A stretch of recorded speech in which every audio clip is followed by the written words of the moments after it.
శ్రోతలకు నా హృదయపూర్వక నమస్కారములు.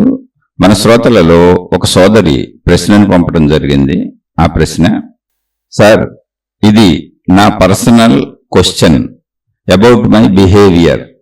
క్వశ్చన్ ఏంటంటే, నేను ఎవరు ఏదైనా హెల్ప్ చేయమని అడిగినా అడగకున్నా వాళ్లకు ఏమి కావాలో తెలుసుకొని మరి ఆ టైంకి నేను హెల్ప్ చేస్తూ ఉంటాను హార్ట్ఫుల్గా, నాకు చేతనైనంత వరకు. బట్ ఆ హెల్ప్ తీసుకున్న వాళ్ళు దాన్ని ఒక హెల్ప్లా కూడా చూడరు. అంటే ఒక గ్రాటిట్యూడ్ అంటే కృతజ్ఞత అనేది వారికి ఉండదు.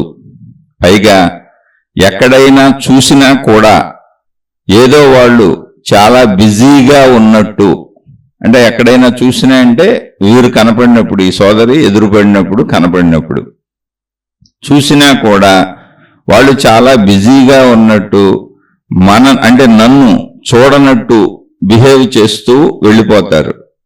అట్లీస్ట్ ఒక స్మైల్ కూడా ఉండదు వాళ్ళల్లో. ఒకప్పుడు హెల్ప్ చేసింది కదా అని కనీసం నవ్వను కూడా నవ్వరు అని వారి భావన. నేను మాత్రం ఎవరైనా నాకు హెల్ప్ చేస్తే లైఫ్ లాంగ్ గుర్తుపెట్టుకుంటాను.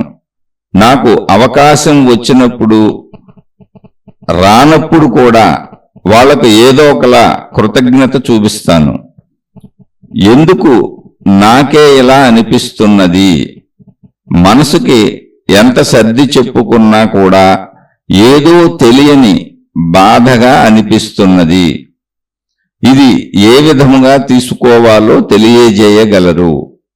మన మనసు మన కంట్రోల్లో పెట్టడం ఎలా? ఇది నా బిహేవియర్ లోపమా, నా ఫేటా, ఆ మనుషుల బిహేవియరా? ఇదంతా అసలేమి అనుకోవాలి? అంత ఫ్రాక్షన్ ఆఫ్ సెకండ్స్ లో వాళ్ళు అలా ఎలా మారిపోతున్నారు అనిపిస్తున్నది నాకు. ఇది వీరు తెలుగుని ఇంగ్లీష్లో టైప్ చేశారు. కొన్ని ఇంగ్లీష్ పదాలు కొన్ని తెలుగు పదాలు వాడుతూ టైప్ చేశారు. అందుకని కొంచెం కూడబలుక్కొని చదివాను. మొత్తంగా సారాంశం ఏంటి అంటే, నేను ఎవరికైనా ఇతరులకు ఇబ్బంది ఉన్నప్పుడు కానీ వారికి అవసరమైనప్పుడు కానీ వాళ్ళు అడిగినా అడగకపోయినా సహాయాలు చేస్తూ ఉంటాను. కానీ వాళ్ళు నా సహాయాలు పొంది కూడా నేను కనపడితే కనీసం నవ్వను కూడా నవ్వరు. ఏమీ తెలియనట్టు, వాళ్ళు ఏదో బిజీగా ఉన్నట్టు వెళ్ళిపోతూ ఉంటారు. నాకు గుర్తింపు ఎవరు గుర్తించట్లేదు నన్ను. నేను అలా ఉండను. నాకెవరైనా సహాయం చేస్తే నేను వాళ్ళని లైఫ్ లాంగ్ గుర్తుపెట్టుకుంటాను. నాకు కుదిరినా కుదరకపోయినా ఏదో ఒక విధంగా వాళ్ళకి కృతజ్ఞత చూపిస్తూనే ఉంటాను. అంటే వాళ్ళ గుర్తింపు వాళ్ళకి ఇస్తూనే ఉంటాను. అయితే ఇలా నన్ను పట్టించుకోకుండా నా దగ్గర సహాయాలు పొందిన వాళ్ళు ఇలా ప్రవర్తిస్తుంటే నా మనసుకు చాలా బాధగా ఉంటున్నది. ఈ బాధ ఎందుకు అనిపిస్తున్నది? ఇది నా మనసులో లోపమా, నా ఆలోచనలో లోపమా? నా మనసును నేను ఎలా కంట్రోల్లో పెట్టుకోవాలి? అసలు ఇదేంటి? నా ప్రవర్తన అంటే నా వ్యక్తిత్వంలోనే, ఈ ఆలోచనలోనే లోపం ఉన్నదా, లేదా నా ఫేట్ ఇంతేనా? అసలు మనుషులు బిహేవియర్ ఇంతేనా? దీన్ని ఏమనుకోవాలి? ఎందుకు అసలు మనుషులు అంత ఫ్రాక్షన్ ఆఫ్ సెకండ్స్ లో అలా మారిపోతున్నారు అనిపిస్తున్నది నాకు. ఇదండి మన సోదరి అడిగినటువంటి వారి పర్సనల్ క్వశ్చన్. ఇది వారి పర్సనల్ క్వశ్చన్ అని వారిది, కానీ ప్రతి మనిషికి ఇది క్వశ్చనే. ఎవరికైనా క్వశ్చనే, మంచోళ్ళకి చెడ్డోళ్ళకి, మనిషి అన్న ప్రతి వాళ్ళకి ఇది క్వశ్చనే.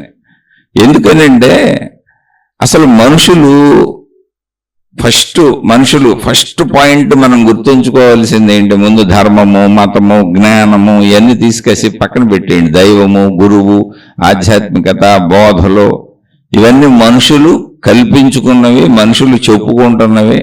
మనం ఇలా బ్రతుకుదామని మన ముందు తరాల వాళ్ళు ఇలా బ్రతికితే మంచిది అని మానవ సమూహానికి అందించినటువంటి జ్ఞానం ఇది. ఇదంతా పక్కన పెట్టేయండి తీసి. రోజువారీ జీవితంలో అసలు మనిషికి మెలకువ రాగానే ఫస్ట్ వచ్చే థాట్ ఏంటి? నేను. మనిషికి మొట్టమొదటి వచ్చే ఆలోచన నేను. ఇది ఇంకా కళ్ళు తెరవం పూర్తిగా. మెలకువ అంటే ఏంటో తెలుసా? లేవక్కర్లా, కళ్ళు కూడా తెరవం, కానీ లోపల మెలకువ వచ్చేస్తుంది. చూడండి, మీరు పడుకునే ఉంటారు, కళ్ళు తెరవరు, ఇంకా శరీరాన్ని పడుకున్న యాంగిల్ నుంచి పైకి లేపరు, కానీ లోపల మెలకువ వచ్చేస్తుంది. అంటే మన లోపల మెలకువ అనేది ఎప్పుడు ముందు లోపల వస్తుంది. అంటే లోపల వస్తుంది అంటే అర్థం ఏంటంటే మనసు మేల్కొంటుంది. అప్పుడు మనసుకు మొట్టమొదటి వచ్చే థాట్ ఏంటంటే నేను. ఆ నేను అనే థాటు మనసు ముందు తీసుకుంటుంది. అంటే మనసు ముందు మేల్కొంది.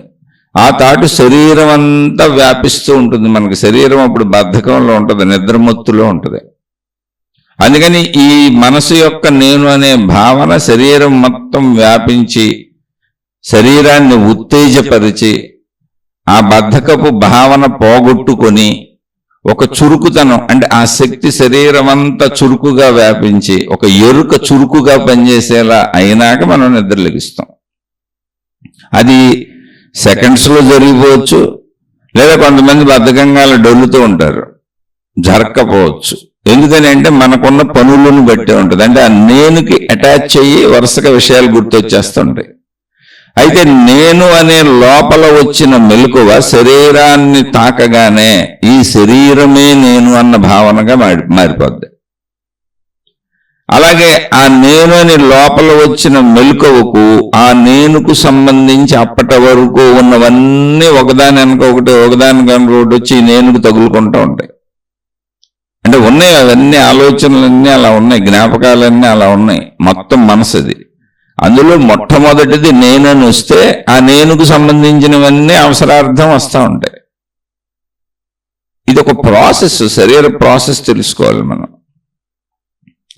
ఆ నేను వచ్చి శరీరాన్ని మొత్తం వ్యాపింపజేసి శరీరంలో చురుకుదనాన్ని తెచ్చి జాగ్రత్త అవస్థగా సంపూర్ణ మెలకువను తెచ్చినాక మనం లేస్తాం. లేచేటప్పటికి మొత్తం నేను శరీరం అంతా వ్యాపించి ఆ నేనుకు సంబంధించిన అన్ని కూడా శరీరం అంతా వ్యాపించేసి ఉంటాయి. అంటే మనసు పూర్ణ మెలకువతో శరీరాన్ని ఆక్రమించేసి ఉంటుంది. అంటే శరీరము సంపూర్ణంగా మేల్కొంది, మనసు సంపూర్ణంగా మేల్కొంది. అప్పుడు నేను, నావి, నాది, నా వాళ్ళు మొత్తం ఎరుకలోకి వచ్చేస్తాయి. నేను అన్నప్పుడు ఈ శరీరము, నావి నాది అన్నప్పుడు నా సంపదలు, నా వృత్తి వ్యాపార ఉద్యోగాలు, ఇప్పుడు నేను చేయవలసిన పనులు, చేస్తున్న పనులు అన్ని మొత్తం ఎరుకలోకి వచ్చేస్తాయి. ఇప్పుడు జీవితం స్టార్ట్, అదంతా ఎరుకలోకి వచ్చేస్తుంది. నా వాళ్ళు అందరూ ఎరుకలోకి వచ్చేస్తారు. నాకు సంబంధించిన మంచులు చెడులు, నాది నావిలు అవన్నీ ఉంటాయి. అలా మొత్తంగా మనసు శరీరము మళ్ళీ సంపూర్ణ జాగ్రత్త అవస్థ, అంటే అన్ని గుర్తొస్తాం. సంపూర్ణ జాగ్రత్త అవస్థ అంటే వచ్చేస్తుంది. ఇంకా అక్కడి నుంచి మన రోజువారీ దినచర్య స్టార్ట్ అవుతుంది. ఆ దినచర్య మన ఎవరిది ఎలా అయితే వాళ్ళు అలా గడుపుతూ ఉంటారు. అయితే ఇక్కడ గమనించవలసింది ఏంటి? మొట్టమొదటి థాట్ ఏంటి? నేను. ఎక్కడొచ్చింది? లోపల మేలుకుంది మనసులో. ఆ నేను శరీరానికి తాకి ఏం చెప్పింది? శరీరమే నేనంది. అది దేనికి కలుస్తూ ఉంటే అది అలా కన్ఫర్మ్ అయిపోతూ ఉంటుంది. ఆ తర్వాత నా సంపదలు, నా వస్తువులు అన్నింటికీ కలిసింది, అవన్నీ నావే అని చెప్పింది, నాది నావి. తర్వాత నా వాళ్ళు.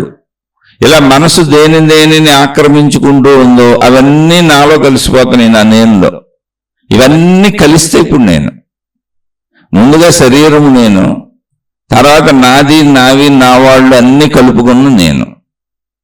అంటే ఇప్పుడు నేను చాలా విశాలంగా ఉంది. నా వాళ్ళందరూ ఉన్నారు, నావన్నీ ఉన్నాయి, నాకు సంబంధించిన మొత్తం ఉంది. నా వృత్తి వ్యాపార ఉద్యోగాలు, నేను ఎలా ఉంటాను, నా గుణం, నా స్వభావం, నా వాళ్ళు ఎలా ఉంటారు, మొత్తం అన్నీ వచ్చేసినాయి. ఇంకా నా నేనులో ఇమిడిపోయినాయి అన్నీ. ఇప్పుడు ఈ నేను ప్రయత్నం ఏంటి? సహజంగా ఎవరిదైనా నేను ముందే చెప్పాను, దేవుడు, మతము, బోధలు, జ్ఞానము, గురువులు ఇవన్నీ ఆధ్యాత్మికత, ఇవన్నీ మనుషులు ఏర్పరుచుకున్నవి. సృష్టి సహజంగా ఉన్నదన్నట్టుగా మాట్లాడుకుందాం. కాసేపు ఆత్మజ్ఞానం ఇవన్నీ తీసి పక్కన పెట్టేయండి. అంటే ఏదైనా ఒక సబ్జెక్ట్ అర్థం అవ్వాలి అంటే ఆ సబ్జెక్టుని అర్థం చేసుకునే సమయంలో ముందు మొత్తం మనసును ఖాళీ చేసేయాలి. పాత అభిప్రాయాలతో, పాత ఆలోచనలతో, ఆల్రెడీ మన దగ్గర ఉన్న కొలబద్దలతో కొలవకూడదు. అందుకని ముందే ఆధ్యాత్మికతని, దైవత్వాన్ని, మతాలని పక్కన పెట్టమని చెప్పాను. అవన్నీ మనం కల్పించుకున్నవి, ఇలా జీవిస్తే బాగుంటుంది అని. కానీ యాజ్ ఇట్ ఈజ్గా అసలు అవేమీ లేకపోతే అవన్నీ పక్కన పెట్టేస్తే మనిషి సహజత్వం ఏంటి సృష్టిపరంగా అంటే మనిషి సహజత్వము నేను. ఆ నేను ప్రథమంగా ఈ శరీరము నేను, మొత్తం వ్యాప్తిగా నాకు సంబంధించిన సమస్తం, నా వాళ్ళు, నావి అన్ని అందులో ఉంటాయి. నావి అంటే సంపదలు, వస్తువులు, విషయాలు అన్నీ, ఇంకా పదార్థాలు, మనుషులు కానివన్నీ నాకు సంబంధించినవి. నా వాళ్ళు అంటే మనుషులు. ఈ మొత్తం కలిపితే నేనయ్యాను. మళ్ళీ నేను వ్యాప్తి చెంది ఉన్నాను. ఇప్పుడు నా ప్రాథమిక అవసరాలతో మొదలవుద్ది. నేను కాలకృత్యములు తీర్చుకుంటున్నాను అన్నాను అనుకోండి, ఏంటవి నా ప్రాథమిక అవసరాలు. అలాగే నా ఆకలి నా ప్రాథమిక అవసరం, నేను బట్టలు కట్టుకోవటం నా ప్రాథమిక అవసరం, నేను నా శరీరాన్ని శుభ్రపరుచుకోవటం ఇదంతా నా ప్రాథమిక అవసరం. దానికి అవసరమైన వస్తువులు అన్ని ప్రాథమిక అవసరాలు. అంటే అసలు మొదలు నేనుతో మొదలయ్యి మొత్తం అవసరాలతో స్టార్ట్ అవుతుంది జీవితం. మెలకు అనేది ఏంటి అంటే, నేను మేలుకొందంటే అన్ని అవసరాలే ఉన్నాయి అక్కడ. ఈ శరీరం నేను అంటే ఇంకా కాలకృత్యాలు తీర్చుకోవాలి, శరీరాన్ని శుభ్రపరుచుకోవాలి, వాటికి అన్నిటికీ అవసరమైన వసతులు, వనరులు కావాలి. అక్కడి నుంచి ఇంకా ఆకలి, తిండి, మొత్తం ఇంకా మొదలు అన్ని అవసరాలే. ఈ అవసరాలన్నీ తీర్చుకోవడానికి ప్రపంచంలోకి వెళ్తూ ఉంటాను, వృత్తి, వ్యాపార, ఉద్యోగాల పేరుతో. నేను ఏ పని చేసినా నేనుని సంపూర్ణంగా సాటిస్ఫై చేసుకోవడానికి, అంటే నేను యొక్క అవసరాలు తీర్చుకోవడానికి. ఇప్పుడు నేను యొక్క అవసరాలు తీర్చుకోవడానికి అన్నప్పుడు ఆ నేను ఏమున్నాయి? నా శరీరం మొత్తం ఉంది. ఈ శరీరం నేను ప్రథమ భావన. దీనికి సంబంధించిన అన్ని తీర్చుకుంటానే ఉండాలి మళ్ళీ గాఢ నిద్రలోకి వెళ్ళే వరకు. First point. మళ్ళీ ఇంకా నేనులో ఏమున్నాయి? నా వాళ్ళు ఉన్నారు, వాళ్ళకి సంబంధించిన అన్ని తీర్చుకుంటానే ఉండాలి. Second point. థర్డ్ ఏంటి? నావి అంటే నాకు సంబంధించిన వస్తువులు, విషయాలు, ప్రదేశాలు, నాకున్నవి ఏవైతే నా సంపదలో చిన్న పిన్నీసి నుంచి అన్ని, వాటన్నింటినీ రక్షించుకుంటూ, కాపాడుకుంటూ, వాటిని పెంచుకుంటూ ఉండాలి. ఎందుకంటే అవి లేకపోతే నా నేను అవసరాలు తీరవు. నా నేనుకి, నా వాళ్ళకి, నా నేనుకి ఎంత వ్యాప్తంగా ఉందో అంత. ఇప్పుడు నాకు కారు ఉందనుకోండి, సపోజ్ ఆ కారుని శుభ్రంగా తుడుచుకోవాలి, కడుక్కోవాలి. ఒక మోటార్ సైకిల్ ఉందనుకోండి, తుడుచుకోవాలి, కడుక్కోవాలి. దాన్ని వాడాలంటే అందులో ఇంధనం కొట్టించాలి. ఆ ఇంధనం పెట్రోల్ కొట్టించాలి, డీజిల్ కొట్టించాలంటే డబ్బులు కావాలి. నావి అంటే ఇలా ఉంటాయి. ఒక ఇల్లు ఉందనుకోండి, దాన్ని నిరంతరం శుభ్రపరుచుకుంటూ ఉండాలి. బట్టలు ఉన్నాయనుకోండి, నిరంతరం ఉతుక్కొని శుభ్రపరుచుకుంటూ ఉండాలి. గిన్నెలు నిరంతరం తోముకొని శుభ్రపరుచుకుంటూ ఉండాలి. వీటన్నింటికి మళ్ళీ డబ్బులు అవసరమే. మళ్ళీ చీపురు కొనుక్కోవటం కాడి నుంచి, సబ్బు కొనుక్కోవటం కాడి నుంచి, ఒకవేళ మనం క్లీన్ చేసుకోలేకపోతే పని మనుషులను పెట్టుకోవటం కాడి నుంచి, ప్రతి దానికి ధనం మూలం ఇదం జగత్. అలా అది కాక మళ్ళీ మనకి పనుల్లో, వృత్తి, వ్యాపార, ఉద్యోగాలు కావచ్చు, జీవితంలోని అవసరాలలో అన్ని పక్క మనుషుల మీదే ఆధారపడి చేయాలి. ఒక అద్భుతమైన విషయం ఏంటంటే, ఇవన్నీ మనుషుల మధ్యనే పొందాలి, మనుషుల నుంచే పొందాలి, మనుషులతోనే మనుషులకు అవసరాలు ఉంటాయి. అవి వృత్తి, వ్యాపార, ఉద్యోగాలు కావచ్చు, నేను, నాది, నా వాళ్ళకి సంబంధించినది ఏదైనా మనుషుల నుంచే పొందాలి, మనుషులతోనే ఉండాలి, మనుషుల మధ్య బ్రతకాలి. మనుషులందరికీ మనుషులే అవసరం, వాళ్ళ నుంచి అన్ని పొందాలి. అంటే వీటిలో అక్కడక్కడ మళ్ళీ మనుషుల యొక్క మాట సహాయాలు అవసరం అవుతాయి, మనుషుల యొక్క చేతల సహాయాలు అవసరం అవుతాయి, మనుషుల యొక్క అన్ని రకముల సహాయములు అవసరం అవుతాయి. నాకెందుకు ఏ సహాయం మనిషిది అవసరం లేకుండా నేను బతికేస్తాను అనేది కుదరదు. అంటే ఏదేంటండి అవసరం? మన డబ్బు మనం సంపాదించుకుంటున్నాం, అవసరం ఏముంది, ఎందుకు బతకలేమన్నాం అనుకోండి, కుదరదు. అంటే సపోజ్ ఒక ఆటో ఎక్కాం, ఏదో పని ఉంది, మన దగ్గర వాహనం లేదు, ఒక ఆటో ఎక్కాం, ఆటో మీద వెళ్తున్నాం. ఆటో అతను ఏంటి, సహజంగా అతని బ్రతుకు తెరువు కోసం ఆటో తోలుకుంటున్నాడు. అది స్పీడ్గా రయ్యమని తీసుకెళ్ళిపోతున్నాడు. రోడ్డు మీద గుంటలో స్పీడ్ బ్రేకర్లో ఎత్తి కొట్టుకుంటూ తీసుకెళ్ళిపోతున్నాడు. ఎందుకని? తొందరగా స్పీడ్గా కిరాయి దింపుకుంటూ ఇంకో కిరాయి వేసుకోవచ్చు. సాయంత్రం లోపల ఎన్ని ఎక్కువ కిరాయిలు, అంటే ఎంత ఎక్కువ మందిని ఎక్కించుకుని తిప్పితే అంత ఎక్కువ డబ్బులు వస్తాయి, నా జీవితం గడుస్తుంది అనేది అతని ఉద్దేశం. ఇప్పుడు మనకు ఆ స్పీడ్ భయంగా ఉంది, గుంటలో ఎత్తెత్తు కొడుతుంటే నడుంగా ఉన్న అవుద్దామో అని భయంగా ఉంది, కొంచెం ఇబ్బందిగా ఉంది, అసౌకర్యంగా ఉంది. ఇప్పుడు బాబు కొంచెం నిదానంగా తూలయ్యా అని చెప్పాలా చెప్పక్కర్లేదా? బాబు కొంచెం నిదానంగా డ్రైవ్ చేయయ్యా అని చెప్పాలా చెప్పక్కర్లేదా? అంటే ఇప్పుడు ఆటో అతని సహాయం మనకు కావాలి. అదేంటి నేను డబ్బులు ఇచ్చానుగా చెప్పే అధికారం ఉందండి, కుదరదు. అలా గొడవలు పడేవాళ్ళు చాలా మంది ఉంటారు, రోజు గొడవలు అవుతూ ఉంటాయి. ఎలాగమ్మా మీ ఒక్కళ్ళని ఇంత నీరసంగా పట్టుకెళ్తే నేను సాయంత్రానికి ఎప్పుడు తోలుకోను, ఎన్ని కిరాయిలు వేసుకుంటాను, మేము బతకొద్దా అనే ధోరణిలోకి అతను వస్తాడు. ఎందుకని అతను బతుకుతారు, రైట్? ఇక్కడ ప్రపంచంలో మొత్తం ఇలాగే ఉంటుంది. మనుషులందరూ మనుషుల నుంచే పొందాలి, పక్కన ఉన్న మనుషుల నుంచే పొందాలి. మళ్ళీ ఎక్కడో దూరంగా ఇతర దేశంలో నుంచి మనం పొందేది ఏముంటుంది? మనకు సంబంధ బాంధవ్యం ఉన్నోళ్ళ దగ్గర నుంచి అన్ని పొందాలి. వృత్తులు కావచ్చు, వ్యాపారాలు కావచ్చు, ఉద్యోగాలు కావచ్చు, కుటుంబ జీవితం కావచ్చు, బంధుమిత్రులు కావచ్చు, ఏదైనా మనకు వాళ్ళకి సంబంధం ఉంది. మనకు తెలిసిన కూరగాయల దగ్గరే, మన ఊళ్ళో మనకు తెలిసిన కూరగాయల దగ్గరే మనం కొనుక్కునే చోట ఆ మార్కెట్లోనో మన ఇంటికి వచ్చే ఊడి దగ్గర కొనాలి. పక్క ఊరిలో ఉన్న కూరగాయలతో మనకేం సంబంధం ఉండదుగా. అందుకని సంబంధ బాంధవ్యాలన్నీ మనుషులతో, తెలిసిన వాళ్ళతో అక్కడే ఉంటాయి. చుట్టుపక్కల ఇళ్ళు కావచ్చు, ఎవరైనా కావచ్చు, మనుషుల మధ్య మనుషులందరి అవసరాలు ఒకళ్ళతో ఒకళ్ళకు ఉంటాయి. అంటే మీతో నాకుంటాయి, నాతో మీకుంటాయి. ఇప్పుడు నేను చెబుతున్నా, మీరు వింటున్నారు కాబట్టి నేను చెబుతున్నా. ఇప్పుడు వినేవాళ్ళు లేరనుకోండి, నేను చెప్పను. ఇప్పుడు ఎవరో ప్రశ్న అడిగారు కాబట్టి చెబుతున్నా. అలా ప్రశ్నలు అడుగుతూ వినేవాళ్ళు ఉండి మేము మారుతున్నాము, మాకు అర్థమవుతుంది, కొంచెం చెప్పండి అనేవాళ్ళు ఉన్నంతకాలం నేను చెబుతూ ఉంటా. ఇది మనకు ఒక జ్ఞాన అవసరత. అయితే అలా ఎందుకు చెబుతూ ఉంటాను? ఇప్పుడు మిమ్మల్ని ఎవరినో ఉద్ధరిద్దామని అంటే కాదు, అదొక యాక్టివిటీ మనుషులకి మధ్య. అలా చెప్పటం వలన నాకు కొంత ఉపయోగం ఉంది. ఏంటి అంటే ఆ భావాలు కాసేపు నేను కూడా నెమరు వేసుకుంటాను. ఇప్పుడు ఈ సోదరు అడిగిన ప్రశ్నే ఉదాహరణ తీసుకుందాం. ప్రతి వ్యక్తి జీవితంలోనూ ఇది ఉంటుంది. అసలు ఈ లేని మనిషి ఉండడు. అంటే మన మోసం చేసినోడు కూడా, సపోజ్ ఇప్పుడు మన ఎవరో మోసం చేస్తున్నారు, సోదరు అన్నారు మన సహాయాలు పొంది నన్ను పట్టించుకోవట్లేదని. అలాగే వాళ్ళ దగ్గర సహాయాలు పొంది వాళ్ళని పట్టించుకునే వాళ్ళు ఎవరో ఉంటారు. అదేంటంటే మన దగ్గరే సహాయాలు పొందినోడు ఇంకోటికి సహాయం చేస్తాడంటే, అడుక్కునే బెచ్చగాడు కూడా పక్క బెచ్చగాడికి సహాయం చేస్తూనే ఉంటాడు. అసలు భూమి మీద ఎవరికి సహాయం చేయనోడు ఎవడో ఉండటం కుదరదు. ఎవరి స్థాయిలో వాళ్ళు పక్క వాళ్ళకు ఉపయోగపడుతూ ఉంటారు, ఎవరి స్థాయిలో వాళ్ళు పక్క వాళ్ళని ఉపయోగించుకుంటూ ఉంటారు. స్థాయి భేదాలు అంతే. ఎంత మూర్ఖుడు, ఎంత స్వార్థపరుడైనా ఇంకోళ్ళకు మళ్ళీ ఉపయోగపడుతూనే ఉంటాడు. దొంగతనాలు చేసే గజ దొంగలు, కూనీలు చేసేవాళ్ళు, మర్డర్లు చేసేవాళ్ళు కూడా వాళ్ళ కుటుంబ సభ్యుల కోసం, వాళ్ళ స్నేహితుల కోసం, వాళ్ళకు ఉపయోగపడటం కోసం, వాళ్ళు ఇంకోళ్ళు ఎవరికో ఉపయోగపడటం కోసం ఇవన్నీ చేస్తుంటారు. ఉపయోగపడకపోవటం అనేది ఉండదు అసలు. అయితే ఎవరికి ఉపయోగపడుతున్నారు, నాకు ఉపయోగపడే వాళ్ళకి నేను తిరిగి కృతజ్ఞత చూపిస్తున్నానా లేదా అనేది పాయింట్ ఇక్కడ. ఇప్పుడు మీరు ప్రశ్న అడిగారు కాబట్టి నేను చెప్పగలిగాను, చెబుతున్నాను. ఇప్పుడు మీరు ప్రశ్న అడగకపోతే అసలు ఎలా చెప్పాలి, దీనికి ఎలా చెప్పాలి అనేది నాకు ఆలోచన పుట్టదుగా. ఇప్పుడు మీరు అడిగిన ప్రశ్న నా జీవితంలో కూడా ఉంటుంది. ఇక్కడ నాకు ఉపయోగం ఏంటంటే మీకు చెప్పే ఆన్సర్లన్నీ నాకు ఉపయోగమే. ఎందుకని అవన్నీ నాకు ఇంకోసారి మననం అవుతాయి.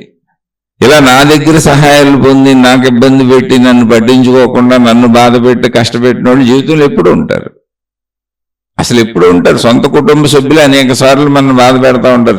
మనం అది తీసుకుంటాం, కానీ వాళ్ళతో కడుపు బతకాలిగా. ఇప్పుడు నా భార్య ఉంటుంది, ఖచ్చితంగా ఆవిడ నన్ను ఎన్నోసార్లు బాధ పెట్టి ఉండదు. మా వివాహం అయి 25 ఏళ్ళు ఇంకా పైన అయింది, 26-27 ఏళ్ళు అవుతుంది. ఎందుకు బాధ పెట్టరు? నేను ఆవిడని చాలాసార్లు బాధ పెట్టి ఉంటాను. నా పిల్లలు నన్ను 3 సార్లు బాధ పెట్టి ఉంటారు, నా పిల్లలు నేను 3 సార్లు బాధ పెట్టి ఉంటాను, నా తల్లిదండ్రులు నన్ను 3 సార్లు బాధ పెట్టి ఉంటారు, నేను నా తల్లిదండ్రులు చాలాసార్లు బాధ పెట్టి ఉంటాను. ఇదంతా సృష్టి సహజం.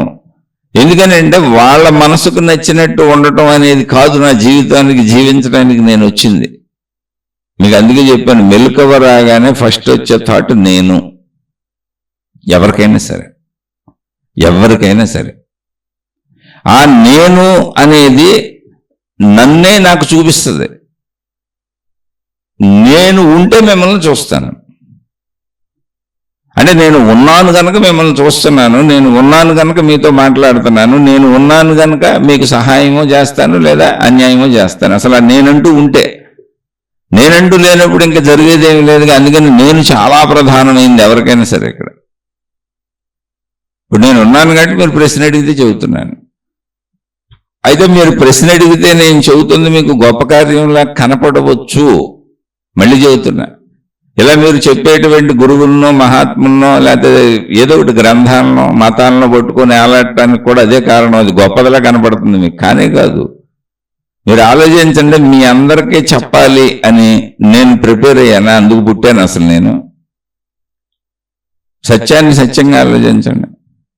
మీ అందరికీ సందేహాలు తీర్చాలి, మీ అందరికీ జ్ఞానాన్ని అందించాలి, మీ అందరూ సంతోషంగా బతకాలి, మీ అందరూ ప్రశాంతంగా బతకాలి, మీ అందరూ ఎంతో శాంతిగా హాయిగా ఆనందంగా సంతోషంగా బతకాలి అని నేను పుట్టానా?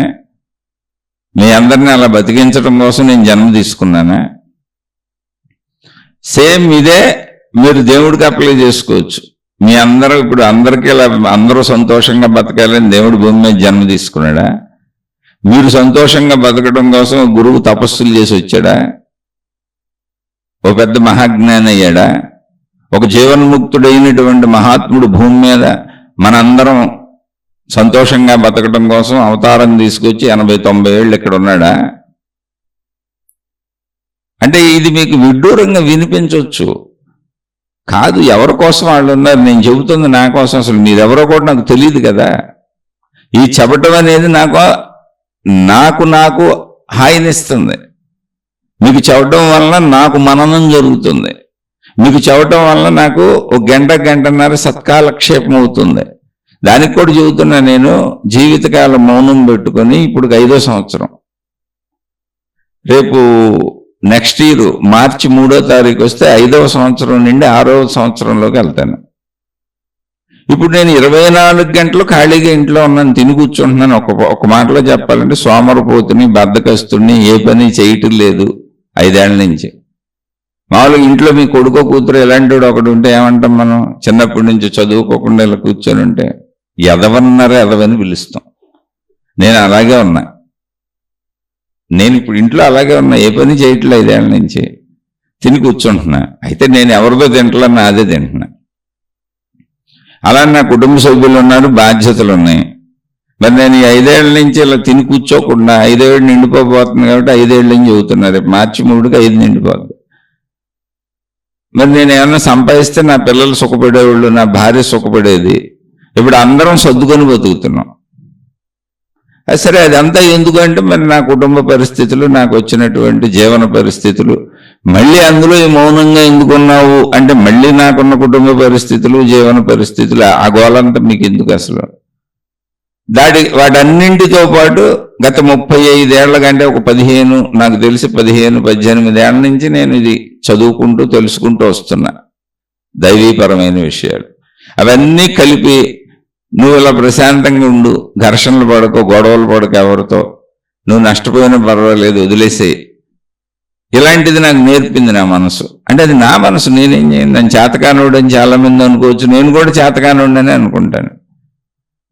నా సొంత వాళ్ళే నాకు సొంత వాళ్ళు, నా సొంత వాళ్ళే దేనికి పనికిరాడు, దమ్మిడికి పనికిరాడని నా వాళ్ళే చెబుతూ ఉంటారు. వేస్ట్ ఫెల్లో దేనికి పనికిరాడు, ఉన్న మా మీద బతుకుతూ ఉంటాడు, బతికాడని చెబుతూ ఉంటారు. ఏం చేయను? ఓకే, ఇప్పుడు ఏం యుద్ధాలు చేయను అంటున్నా. యుద్ధాలు చేయొద్దు అనేది నా మనసు. అంటే అది పిరికితనమా, భయమా, జ్ఞానమా, ఆధ్యాత్మికత, భక్తి, దానికి ఏ పేరైనా పెట్టుకోవచ్చు. నాలో ఒక సాత్వికత వచ్చింది అని నేను అనుకుంటున్నా. ఎందుకంటే నాకు కోపం రావట్లా, తిట్టాలనిపించట్లా, గొడవ పడాలని అనిపించట్లా, ఎవరిని ఏమి అనాలనిపించట్లా, వాళ్ళు నన్ను అన్నా కూడా నాకేం అనిపించట్లా. ఇలా అనిపించకపోవడానికి కారణం ఏంటి అంటే 15-18 ఈ వయసులోంచే నేను ఇదంతా చదువుకుంటూ వచ్చాను. ఇప్పటికే నాకు ఎప్పటికే మర్చిపోని గౌతమ బుద్ధుడు, ఎప్పటికే మర్చిపోలేని రమణ మహర్షి, ఎప్పటికే మర్చిపోలేని జిడ్డు కృష్ణమూర్తి గారు, ఇలా ఎప్పటికీ అసలు మర్చిపోలేని కొంతమంది నా తలలో ఇమిడిపోయి ఉన్నారు. అంటే మనుషులుగా కాదు, తత్వముగా. ఇప్పుడు ఎవరో తిట్టారు, ఎవరో ఏదన్నారు, నా వాళ్ళే అన్నారు, దేనికి పనికిరాడు, దమ్మిడికి పనికిరాడు, వేస్ట్ ఫెలో అన్నారు. ఓకే, నేను వాళ్ళనేం అడగట్లేదు, ఎవరి ముందు చేయి చాపట్లేదు, నా బతుకు నేను బతుకుతున్నాను. ఇప్పుడు ఏంటంటే నాకేముంది? దానికి కౌంటర్లు వేయొచ్చు, కానీ ఎక్కడ బుద్ధుడు ఒక్క చోట కూడా కౌంటర్ వేయలే. అలా బుద్ధుడిని చదువుతున్నప్పుడు, బుద్ధుడిని తెలుసుకుంటున్నప్పుడు బుద్ధ మానసము నాకు అద్భుతంగా అనిపించింది. అరే, ఒక మనిషి ఇలా ఉంటాడా అసలని? కుదురుతుందా ఎలా అని? అంటే కుదురుతుంది అని బుద్ధుడు నిరూపించాడు. బుద్ధుడు మొహం మీద మూసారు, నా మొహం మీద గుమ్ములు ఇలా ఊరికినే అన్నారు. ఏదో చెడ్డ ప్రచారాలకు వస్తాయి అంటే తగ్గిస్తారు, ఏమైనా అవమానం అంతే, అవమానిస్తారు. ఎందుకంటే అవమానించిన వాళ్ళు ఎవరో పెద్ద విశేషం ఏం కాదు, నా సొంత తల్లిదండ్రులే, బయట వాళ్ళేం కాదు అసలు. బయట వాళ్ళు ఎవరో నన్ను అవమానించాలి, అందరూ గౌరవిస్తారు. బయట వాళ్ళు గౌరవిస్తుంటే గౌరవించొద్దని చెబుతూ ఉంటారు నా సొంత తల్లిదండ్రులు. ఏముంది అందులో పెద్ద విషయం? వాళ్ళగా జన్మనిచ్చింది, పెంచి పెద్ద చేశారుగా. నాలో లోపాలు బోళ్ళు చూసుంటారు, నాలో తప్పులు బోళ్ళు చూసుంటారు, నేను బోళ్ళు తప్పులు చేసి ఉంటాను. అందుకని వాళ్ళకి ఆ భావం ఏర్పడి ఉంటుంది. ఏముంది అందులో పెద్ద విషయం? ఎందుకంటే తల్లిదండ్రులు చెప్పిన మాట తమ పిల్లల పట్ల నిజమై ఉండాలి, ఖచ్చితంగా నిజమే అయి ఉండాలి. ఒకవేళ నిజం కాకపోయినా నిజమే, అది ఒప్పుకోవాలి, పిల్లలు ఒప్పుకోవాలి, చుట్టూ వినేవాళ్ళు కూడా ఒప్పుకోవాలి. ఎందుకంటే ఈ ప్రపంచంలో పిల్లలని తల్లిదండ్రుల కంటే ఎక్కువ ప్రేమించే వాళ్ళు ఎవరు ఉండరు అసలు. సృష్టికర్త అని మనం ఊరికనే ఆధ్యాత్మికతలో, మతాలలో, భక్తి మార్గాలలో మాట్లాడుకునేది మానవుడు కల్పించుకున్న విజ్ఞానం. అది ఆధారత లేదు దానికి. సృష్టికర్త అని దేవుడనో, దేవతనో, ఏదైనా మనం చెప్పుకుంటున్న ఆత్మశక్తినో, ఆత్మజ్ఞానమనో, అది మనం తెలుసుకుంటున్న విషయం. కానీ సహజంగా నిరూపణగా కళ్ళ ముందు ఎవరూ చెప్పకుండా, ఎవరూ ప్రయత్నించకుండా, ఎవరు ఏ సాధన చేయకుండా అర్థమయ్యే సత్యం ఏంటంటే తల్లిదండ్రులే మన సృష్టికర్తలు. అందుకే మాతృదేవో భవ, పితృదేవో భవ. ఇప్పుడు వాళ్లే చెబితే ఏమైంది చెప్పనివ్వండి, వాళ్ళు చెప్పారంటే ఖచ్చితంగా అన్ని నిజాలే. ఇప్పుడు ఏ తల్లిదండ్రులైనా నా పిల్లలు, నా కుమారుడు మంచివాడు కాదు, నా కుమారుడు దొంగ, తప్పులు చేస్తున్నాడు అని చెప్పాడు అనుకోండి, ఖచ్చితంగా కుర్రవాడు దొంగ, తప్పులు చేస్తున్నవాడు అని ప్రపంచం మొత్తం దేవుడిని కీర్తించినా సరే నమ్మాల్సిందే. ఎందుకని?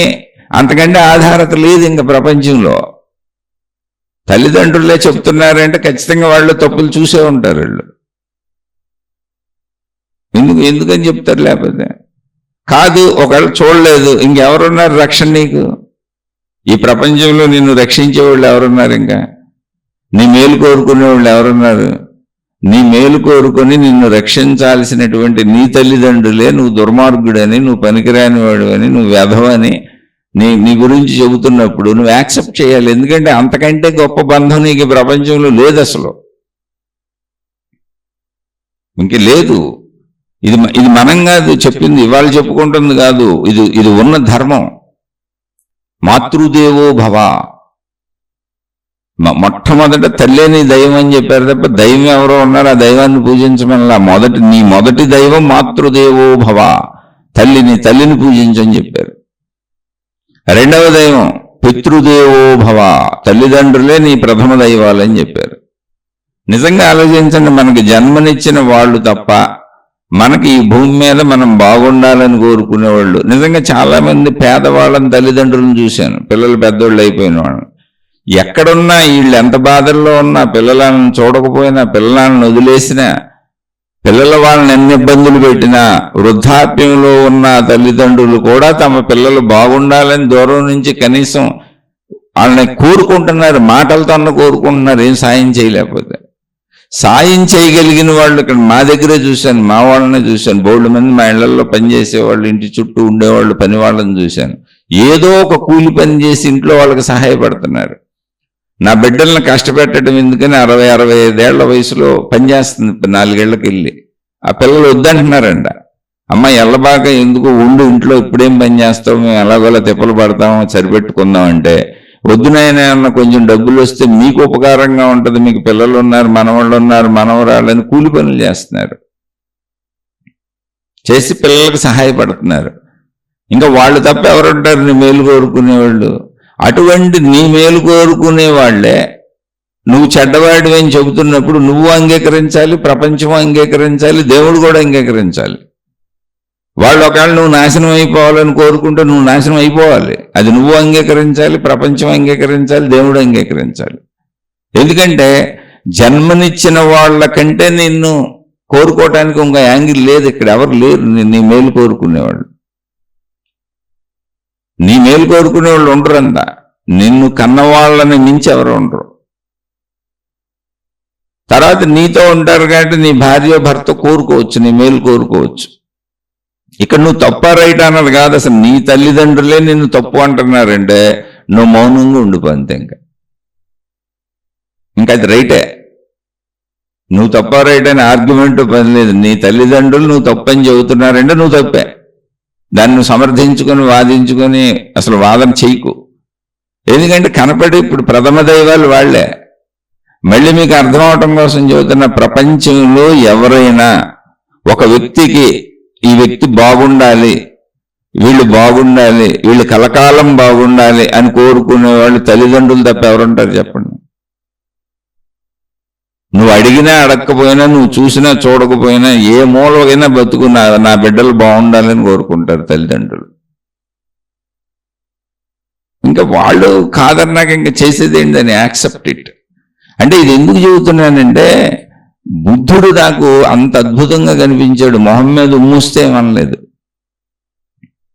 బుద్ధుడిని చంపబోయారు, విషాన్నం పెట్టారు, మౌనంగా ఉన్నాడు. అయితే అక్కడ లక్ ఏంటంటే ఆయన తినలేదు, ఆయనకు ముందే తెలిసింది అది విషాన్నం అని. పారేస్తాడు ఆయన. దాన్ని తిని అక్కడ పిల్లో కుక్క చచ్చిపోయింది కూడా. బుద్ధుడి మీద అపనిందలు వేశారు. ఒక స్త్రీ వచ్చి బుద్ధుడే నాకు గర్భం చేశాడని గర్భాన్ని పెట్టుకొని వచ్చింది లోపల. ఏదో గర్భాన్ని ఎత్తుగా పెట్టుకొని లోపల గొడ్డ మొక్కలు అవి పెట్టుకొని వచ్చింది. అవన్నీ రాలి పడిపోయింది. మరి సత్యం ఎప్పటికైనా పడుద్దుగా. మళ్ళీ అది అలా నిరూపించబడింది. కానీ కొంత సమయం బుద్ధుడు మరి కన్ఫ్యూజ్ అవ్వాల్సి వచ్చింది. ఆయన ఏం లేదు, మౌనంగా కూర్చున్నారు. ఎవరైనా అనుకుంటే అనుకోండి, నేనేం చేయగలను? ఎవరైనా అనుకున్నా నేనేం చేయగలను? మీరు కావాలని నా మీద నిందలేస్తే ఎవరూ చేయలేం, మనమే చేయలేం. అలా మనం ఇప్పుడు తల్లిదండ్రుల తర్వాత మన మేలు కోరుకునే వాళ్ళు ఎవరైనా ఉంటే మన జీవిత భాగస్వామి అయి ఉంటారు. ఎందుకు అవుతారు అంటే వాళ్ళ జీవితం మనతో ముడిపడి ఉంది కనుక. మళ్ళీ పిల్లలు ఉన్నారనుకోండి, తల్లిదండ్రులను గౌరవించవచ్చు, కానీ పిల్లలకి మళ్ళీ వాళ్ళ జీవితం వాళ్ళకి స్టార్ట్ అవుద్ది. తల్లిదండ్రుల పట్ల ఒక ఎరుక కలగదు అసలు. అది తప్పని మనం అనుకోకూడదు. ఎందుకంటే మనం పెద్ద వయసులో ఉంటాం, వాళ్ళు చిన్న వయసులో ఉంటారు. మళ్ళీ వాళ్ళ భార్య, వాళ్ళ పిల్లలు, వాళ్ళ సంపాదన, మళ్ళీ వాళ్ళు ప్రపంచంలో పోరాటం, ఎప్పుడు ఈ పోరాట ఆరాటంలో కొట్టుకెళ్ళిపోతూ ఉంటారు. అందులో కొంతమంది కొంచెం విచక్షణా జ్ఞానం కలిగిన వాళ్ళు తల్లిదండ్రులను చూడగలుగుతారు. కొంచెం ఆ వరవడిలో కొట్టుకుపోయేవాళ్ళు చూడలేకపోతారు. అంతే. ఇంకా దాన్ని అది తప్పు పట్టడానికి లేదు. అందుకని మాతృదేవో భవ పితృదేవో భవ అన్నప్పుడు ఇక్కడ తల్లిదండ్రుల్ని దేవుళ్ళ చూడండి, కొలవండి అని పిల్లలకి చెప్పడం కాదు అసలు. తల్లి దేవతలా ఉండాలి పిల్లల పట్ల, తండ్రి దేవుళ్ళ ఉండాలి పిల్లల పట్ల. మీరు నిజమైన దేవుళ్ళుగా మీరు వ్యవహరించాలి పిల్లల పట్ల. పిల్లలకి చెప్పటం కాదు అది. ఎందుకని పిల్లలకి ఎలా తెలుస్తుంది? ఇప్పుడు ఒకవేళ పిల్లలకి దాన్ని అప్లై చేద్దాం. నేనేం తెలివిగా చెప్పట్లా, మామూలుగా చెబుతున్నా. అందులో అతి తెలివి ఏం లేదు. మీరు అర్థం చేసుకోగలిగితే మీకే అర్థమైపోతుంది. ఇది పిల్లలకి చెప్పామనుకోండి, మాతృదేవో భవ పితృదేవో భవ, తల్లిని దేవతగా చూడు, తండ్రిని దేవుడిగా చూడంటే, ఇప్పుడు దేవుడిగా చూసాక దేవుళ్ళుగా అనిస్తాం మనం? కాదు. నీకు జన్మనిచ్చిన నీ పాలిటి దేవుళ్ళని అంటే అది వ్యావహారికంలో కుదరదుగా. వ్యవహారికంలో దేవుడికి దండం పెట్టుకు వెళ్ళిపోతాం, దేవుడినే కోరికలు కోరుకుంటాం, అన్ని మనకు తీర్చమని అడుగుతాం. నిజమే, అలా పిల్లలు అడుగుతారు అన్ని తీర్చమని తల్లిదండ్రుల్ని. తల్లిదండ్రులు పిల్లలకి అన్ని తీరుస్తూ ఉంటారు, వాళ్ళే బ్రతికిస్తారు. బ్రతికినిచ్చి బ్రతికించిన వాళ్లే మా పిల్లలు చెడ్డవాళ్ళు, నా కొడుకు చెడ్డవాడు అని చెబుతున్నప్పుడు మనం మౌనంగా ఉండటం కాక చేయగలిగింది ఏంటి అసలు? ఎందుకు చేయటం? బయట వాళ్ళు ఏమన్నంటేనే బుద్ధుడు మెదలకుండా ఉన్నాడు కదా. అంటే దీనికి ఒక చిన్న కథ చెబుతారు. ఇది నిజంగా జరిగిందో లేదో, కానీ కథ చాలా బాగుంటుంది. అంటే ఇప్పుడు సోదరి మనసుని ఎలా పెట్టుకోవాలి, నా గుణం ఏంటని అడిగారు. అందుకని నా సొంతదే చెబుతున్నాను. నా గురించి చెప్పేది నా సొంత వాళ్లే. నేను మౌనం పెట్టుకున్నది ఎందుకు వచ్చింది? లేకపోతే మౌనం పరిస్థితి. నేనేమో ఆధ్యాత్మిక ఔన్నత్యానికి మౌనాలు పెట్టుకోవాలి. మౌనానికి ఆధ్యాత్మిక ఔన్నత్యానికి అసలు సంబంధమే లేదు. ఎవరన్నా కొంతమంది మాటలు ఆపుకోలేక లేదా మాట్లాడితే ఘర్షణలు పడిపోతున్నాం, గొడవలు అయిపోతున్నాయి అనుకున్న వాళ్ళు ఇంకా తమను తాము అదుపు చేసుకోలేని వాళ్ళు మౌనం పెట్టుకోవాలి. కానీ బుద్ధుళ్ళ అదుపు చేసుకోగలిగిన వాళ్ళకి మౌనంతో పని, బుద్ధుడు ఏ మౌనం పెట్టుకోవాలి. బుద్ధుడికి ఎప్పుడు తన మీద తనకు అదుపు ఉంది. చుట్టూ ఉన్న నలుగురికి 4 మంచి మాటలు చెబుతూ చివరి రోజు వరకు జీవించారు. ఆయన మాట్లాడుతూనే జీవించారు. ఆ బుద్ధత్వం అర్థమైనప్పుడు అద్భుతంగా ఉంటుంది. ఏంటి అసలు ఎలా ఉండగలిగారు ఈయన? అలా ఎందుకు ఉండలేమో అని ప్రయత్నించినప్పుడు ప్రయత్నించడానికి ఒక ఉదాహరణ దొరికింది అంతే. అంతే తప్ప ఇప్పుడు బుద్ధుడు బొమ్మలు పెట్టుకొని ఆరాధించుకొని బుద్ధుడు ఫోటోలు పెట్టుకొని రోజు పూజలు చేస్తే వచ్చేదే ఉండదు. బుద్ధ ప్రవర్తన, బుద్ధ మానసం కావాలి. ఇప్పుడు దాన్ని సాధన చెయ్యి. ఆ సాధనకి ఆలంబనగా కావాలంటే బుద్ధుడు ఫోటో పెట్టుకో, మర్చిపోకుండా ఉండడానికి, బుద్ధుడిని అర్చించుకో, మనసు గౌరవించడానికి. అది నీ ఇష్టం. అది ఏదేముండని చేసుకోవచ్చు. కానీ ఇక్కడ కావాల్సింది బుద్ధ మానసం. ఇటువంటి మహనీయులు ఎంతోమంది ఉన్నారు. ఎంతోమంది దేవుళ్ళు దేవతలు ఉండొచ్చు. కానీ నాకు తెలిసిన ఆయన పేరు నేను చెప్పే, వేరే వాళ్ళు లేరని కాదు, ఈయన్నే సమర్థిస్తున్నానని కాదు. నేను ఎవరిని సమర్థించను. ఏ దేవుణ్ణి సమర్థించను. ఎందుకనంటే సమర్థించడం వల్ల నేను దేవుడి విలువ పెరిగేది లేదు, నేను సమర్థించకపోవడం వల్ల దేవుడి విలువ తగ్గేది లేదు. నేను దాన్ని ఆచరించుకోవడానికి ట్రై చేస్తాను. సమర్థంతో నాకేం పని? ఇప్పుడు నేను బౌద్ధ మతమే కరెక్ట్ అని రోడ్ల మీదకి వెళ్ళి గొడవలు చేయాలి, పక్క మతం తప్పుని తిట్ట కూర్చోవాలి. అప్పుడు అసలు పని పోద్ది. నన్ను నేను గమనించుకోలేను, నన్ను నేను చెడు నుంచి మంచిలోకి మార్చుకోలేను. అందుకని ఇవన్నీ ఏంటంటే మన కుటుంబ సభ్యులు, మనతో ఉన్నోళ్ళు, చుట్టూ ఉన్నోళ్ళు వాళ్ళ జీవన పరిస్థితులను బట్టి ఉంటారు. ఖచ్చితంగా మళ్ళీ రిపీట్ చేసి చెబుతున్నా, తల్లిదండ్రులు ఎవరైనా మా బిడ్డలు మంచివాళ్ళు కాదు అంటే, ప్రత్యేకంగా అందరి సంగతి నాకు తెలీదు, నాకు అది అనుభవం కనుక చెబుతున్నా, నా కొడుకు మంచోడు కాదు అని చెప్పారంటే 100కి 100 రూపాయలు ప్రపంచం అంతా దాన్ని నమ్మాల్సిందే. పైన ఉన్న దేవుడు కూడా దాన్ని నమ్మాల్సిందే. ఆఖరికి ఆ కొడుకు కూడా నమ్మాల్సిందే. అందుకే మౌనంగా ఉండాలి. ఎందుకని అంటే ఇంకా అంతకంటే గొప్ప వాళ్ళు ఎవరు ఉంటారు చెప్పడానికి? అసలు మన మేలు కోరేవాళ్ళు ఎవరు ఉంటారుగా. ఒకవేళ కాదు నీకు అలాగేంటిదే నీ జీవితంలోకి వచ్చింది అంటే ఖచ్చితంగా నువ్వు అలాంటి వాడివి అయ్యి ఉంటావు. ఇంకా అదే నీ ఫేట్, అంతే. నువ్వు అలా జీవించుకుంటూ వెళ్ళిపో. ఇది ఒక అంగీకారం అంతే. ఇప్పుడు పుట్టుకతోనే ఒకళ్ళకి కాళ్ళు ఉండదు, పుట్టుకతోనే ఒకళ్ళకి చెయ్యి ఉండదు, పుట్టుకతోనే ఒకళ్ళకి కళ్ళు ఉండవు, పుట్టుకతోనే ఒకళ్ళు చెవిటి మూగాక పుడతారు, పుట్టుకతోనే అనేక మంది అనేక అవయవ లోపాలతో అనేక దీర్ఘకాలిక వ్యాధులతో పుడతారు. ఏం చేయాలి ఇప్పుడు వాళ్ళు? అలా బతకటమే. అలాగే మనకు వచ్చిన గిఫ్ట్ ఇంతే. ఇదే మన జీవితం ఇంతే. అది మన దౌర్భాగ్యం. ఇప్పుడు గత జన్మ పాపాలు కూడా వెంటపడతాయి అంటారు. ఈ జన్మలోనూ మన తప్పులన్నీ వాళ్ళు చూసుంటారు, బయట వాళ్ళకి తెలిసి ఉండవు, తల్లిదండ్రులకు తెలుస్తాయి. కానీ అందుకని మనం వాళ్ళకి వ్యధ వల్ల కనపడవచ్చు, తప్పే ఉంది అందులో.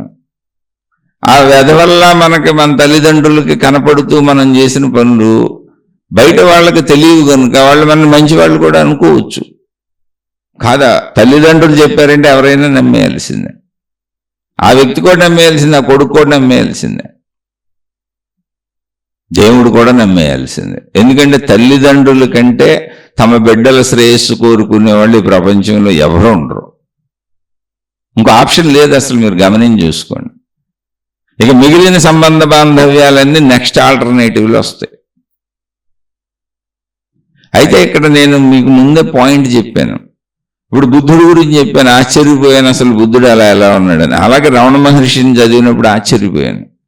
ఆయన కూడా ప్రపంచం నుంచి ఏం ఆశించలేదు. ఆయన ఎవరు ఎంత ఇబ్బంది పెట్టినా, ఏమి ఇబ్బంది పెట్టినా, ఎలాంటి ఇబ్బంది పెట్టినా మౌనంగా వెళ్ళిపోయారు అంతే.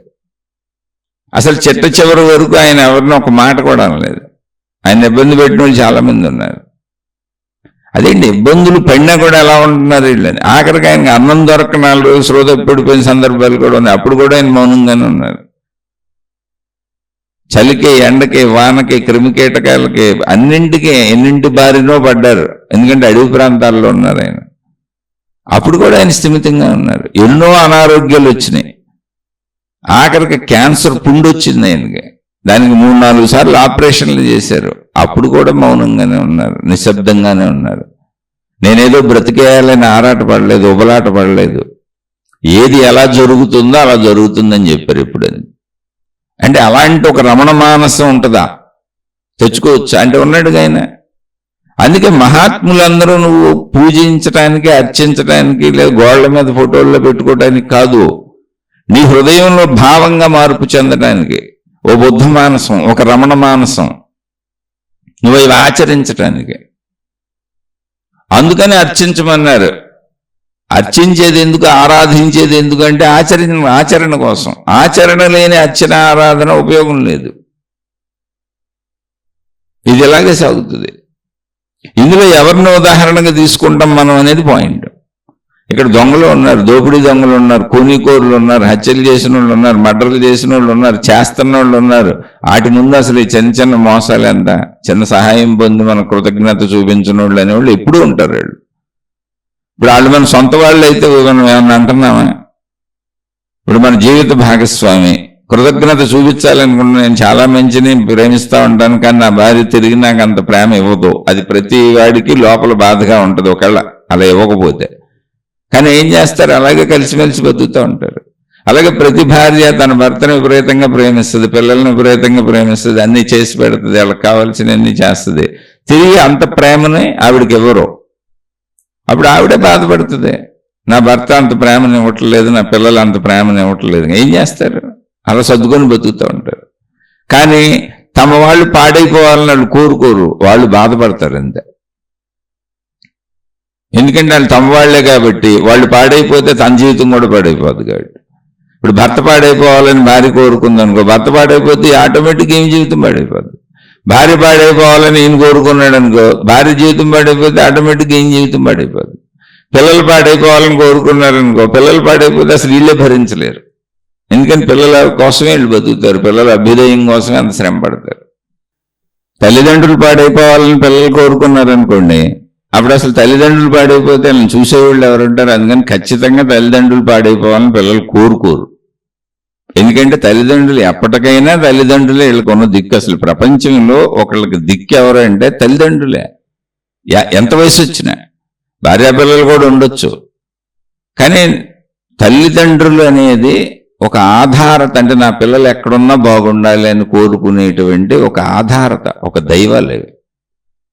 అది అలాగే ఉంటుంది. ఆ సంబంధ బాంధవ్యాలలో కూడా కొట్టుకు చేస్తున్నారు తల్లిదండ్రులు, పిల్లలు, అన్ని సంబంధ బాంధవ్యాలు. ఇదంతా ఎందుకు చెప్పానంటే, ఇక్కడ అసలు అసంతృప్తి లేని సంబంధ బాంధవ్యం ఉండదు. అసంతృప్తి లేనిది అంటే ఏంటి, కృతజ్ఞత చూపించకపోవడం వల్ల అసంతృప్తి వస్తూ ఉంటుంది. తల్లిదండ్రులు అసంతృప్తికి లోనయ్యారు పిల్లల పట్ల. ఏంటి, పిల్లల నుంచి వాళ్ళు కోరుకున్నంత గ్రాటిట్యూడ్ రాలేదు, కృతజ్ఞత తిరిగి చెల్లించలేదు పిల్లల తల్లిదండ్రులకి.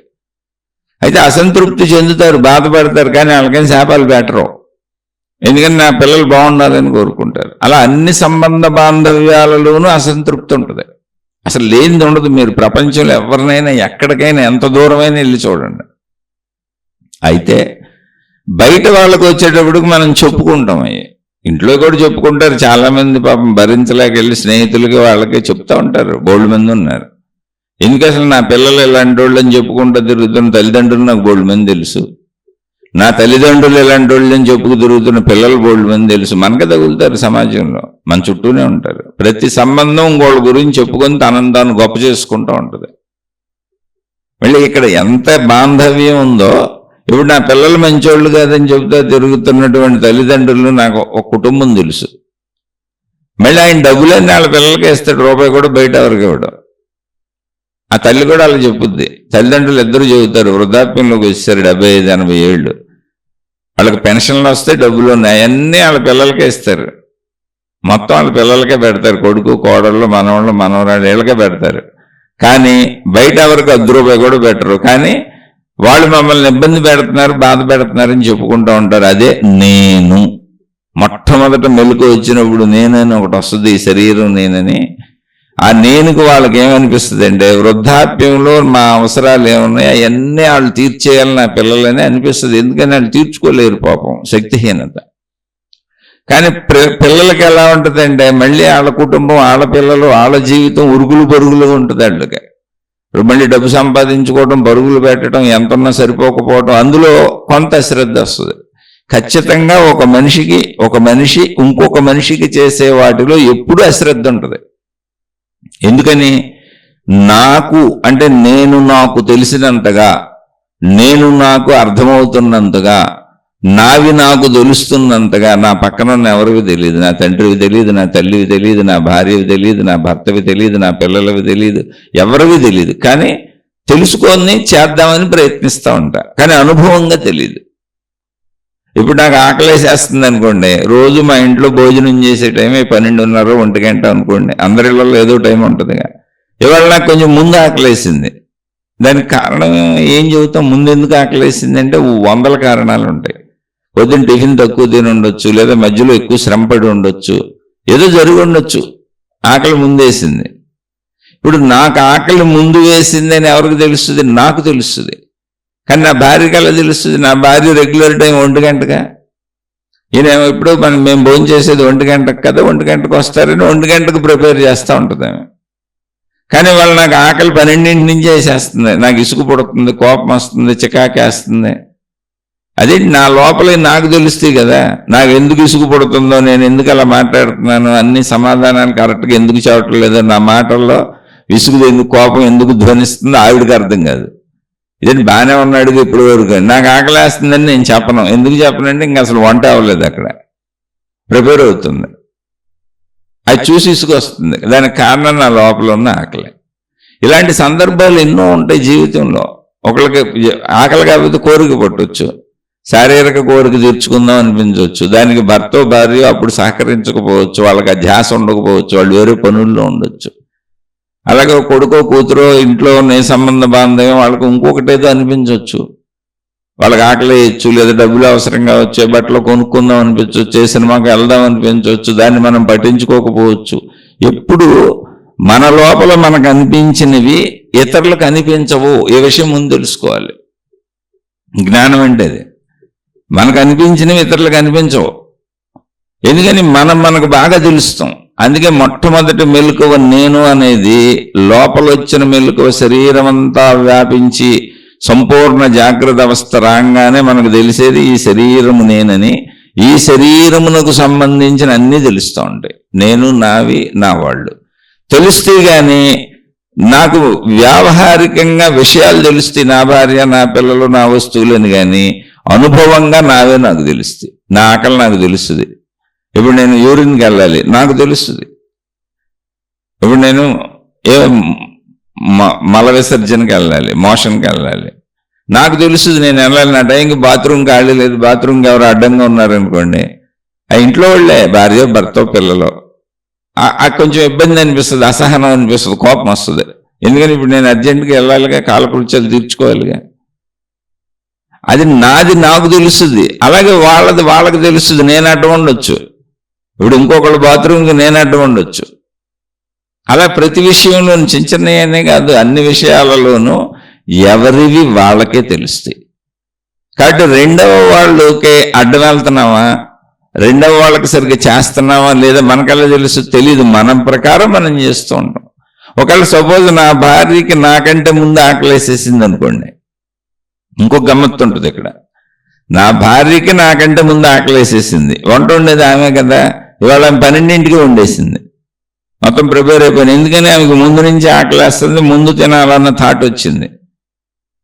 అప్పుడు ఆమె 12ంటికి అన్ని రెడీ చేసేసుకొని భర్తగా నేను అక్కడ ఉన్నాను కాబట్టి గౌరవంగా ఏమంటే తినేస్తారా, ఇవాళ కొంచెం పెదలగడ తినేస్తారా, వండేసాను రెడీ అయిపోయింది అంటది. అప్పుడు నేనేమనుకుంటాను, ఆమె ఇష్టం వచ్చినట్టు వండుకుంటుంది. ఒక రోజు 12 అంటది, ఒక రోజు 1 గంట అంటది. కాదు, మరి రెగ్యులర్ టైం 1 గంట. ఆవిడకి ఆకలేసింది కానీ కొంచెం ముందు ఉండింది, ఇప్పుడు అందులో ప్రాణం పోయిందే ఉంది. కానీ ఆ విషయం నాకు తెలియదుగా, ఆవిడకి ఆకలేసి ముందు ఉండిందని ఆవిడ చెప్పదుగా. అంత డెప్త్ సంభాషణ మాట్లాడుకోగా ఆమె లోపల భావాలకు తగ్గట్టు ఆమె కదిలిపోతూ ఉంటుంది. నా లోపల భావాలకు తగ్గట్టు నేను కదిలిపోతూ ఉంటా. ఎవరి లోపల భావాలకు తగ్గట్టు వాళ్ళు కదిలిపోతూ ఉంటారు. కానీ రెండవ వాళ్ళు ఎదుట వాళ్ళని చూసేటప్పుడు వీళ్ళ లోపల భావాల్లోంచి చూస్తారు కనుక వాళ్ళు అప్పటికే అర్థం కాదు. ఇప్పుడు నా భార్యకి ఆకలేసింది, ఆమె లోపల భావంలోంచి ఆమె కదిలిపోయి 1 గంట ముందు వండేసింది. వండేసి ఆమె తినడానికి రెడీ అయిపోతుంది.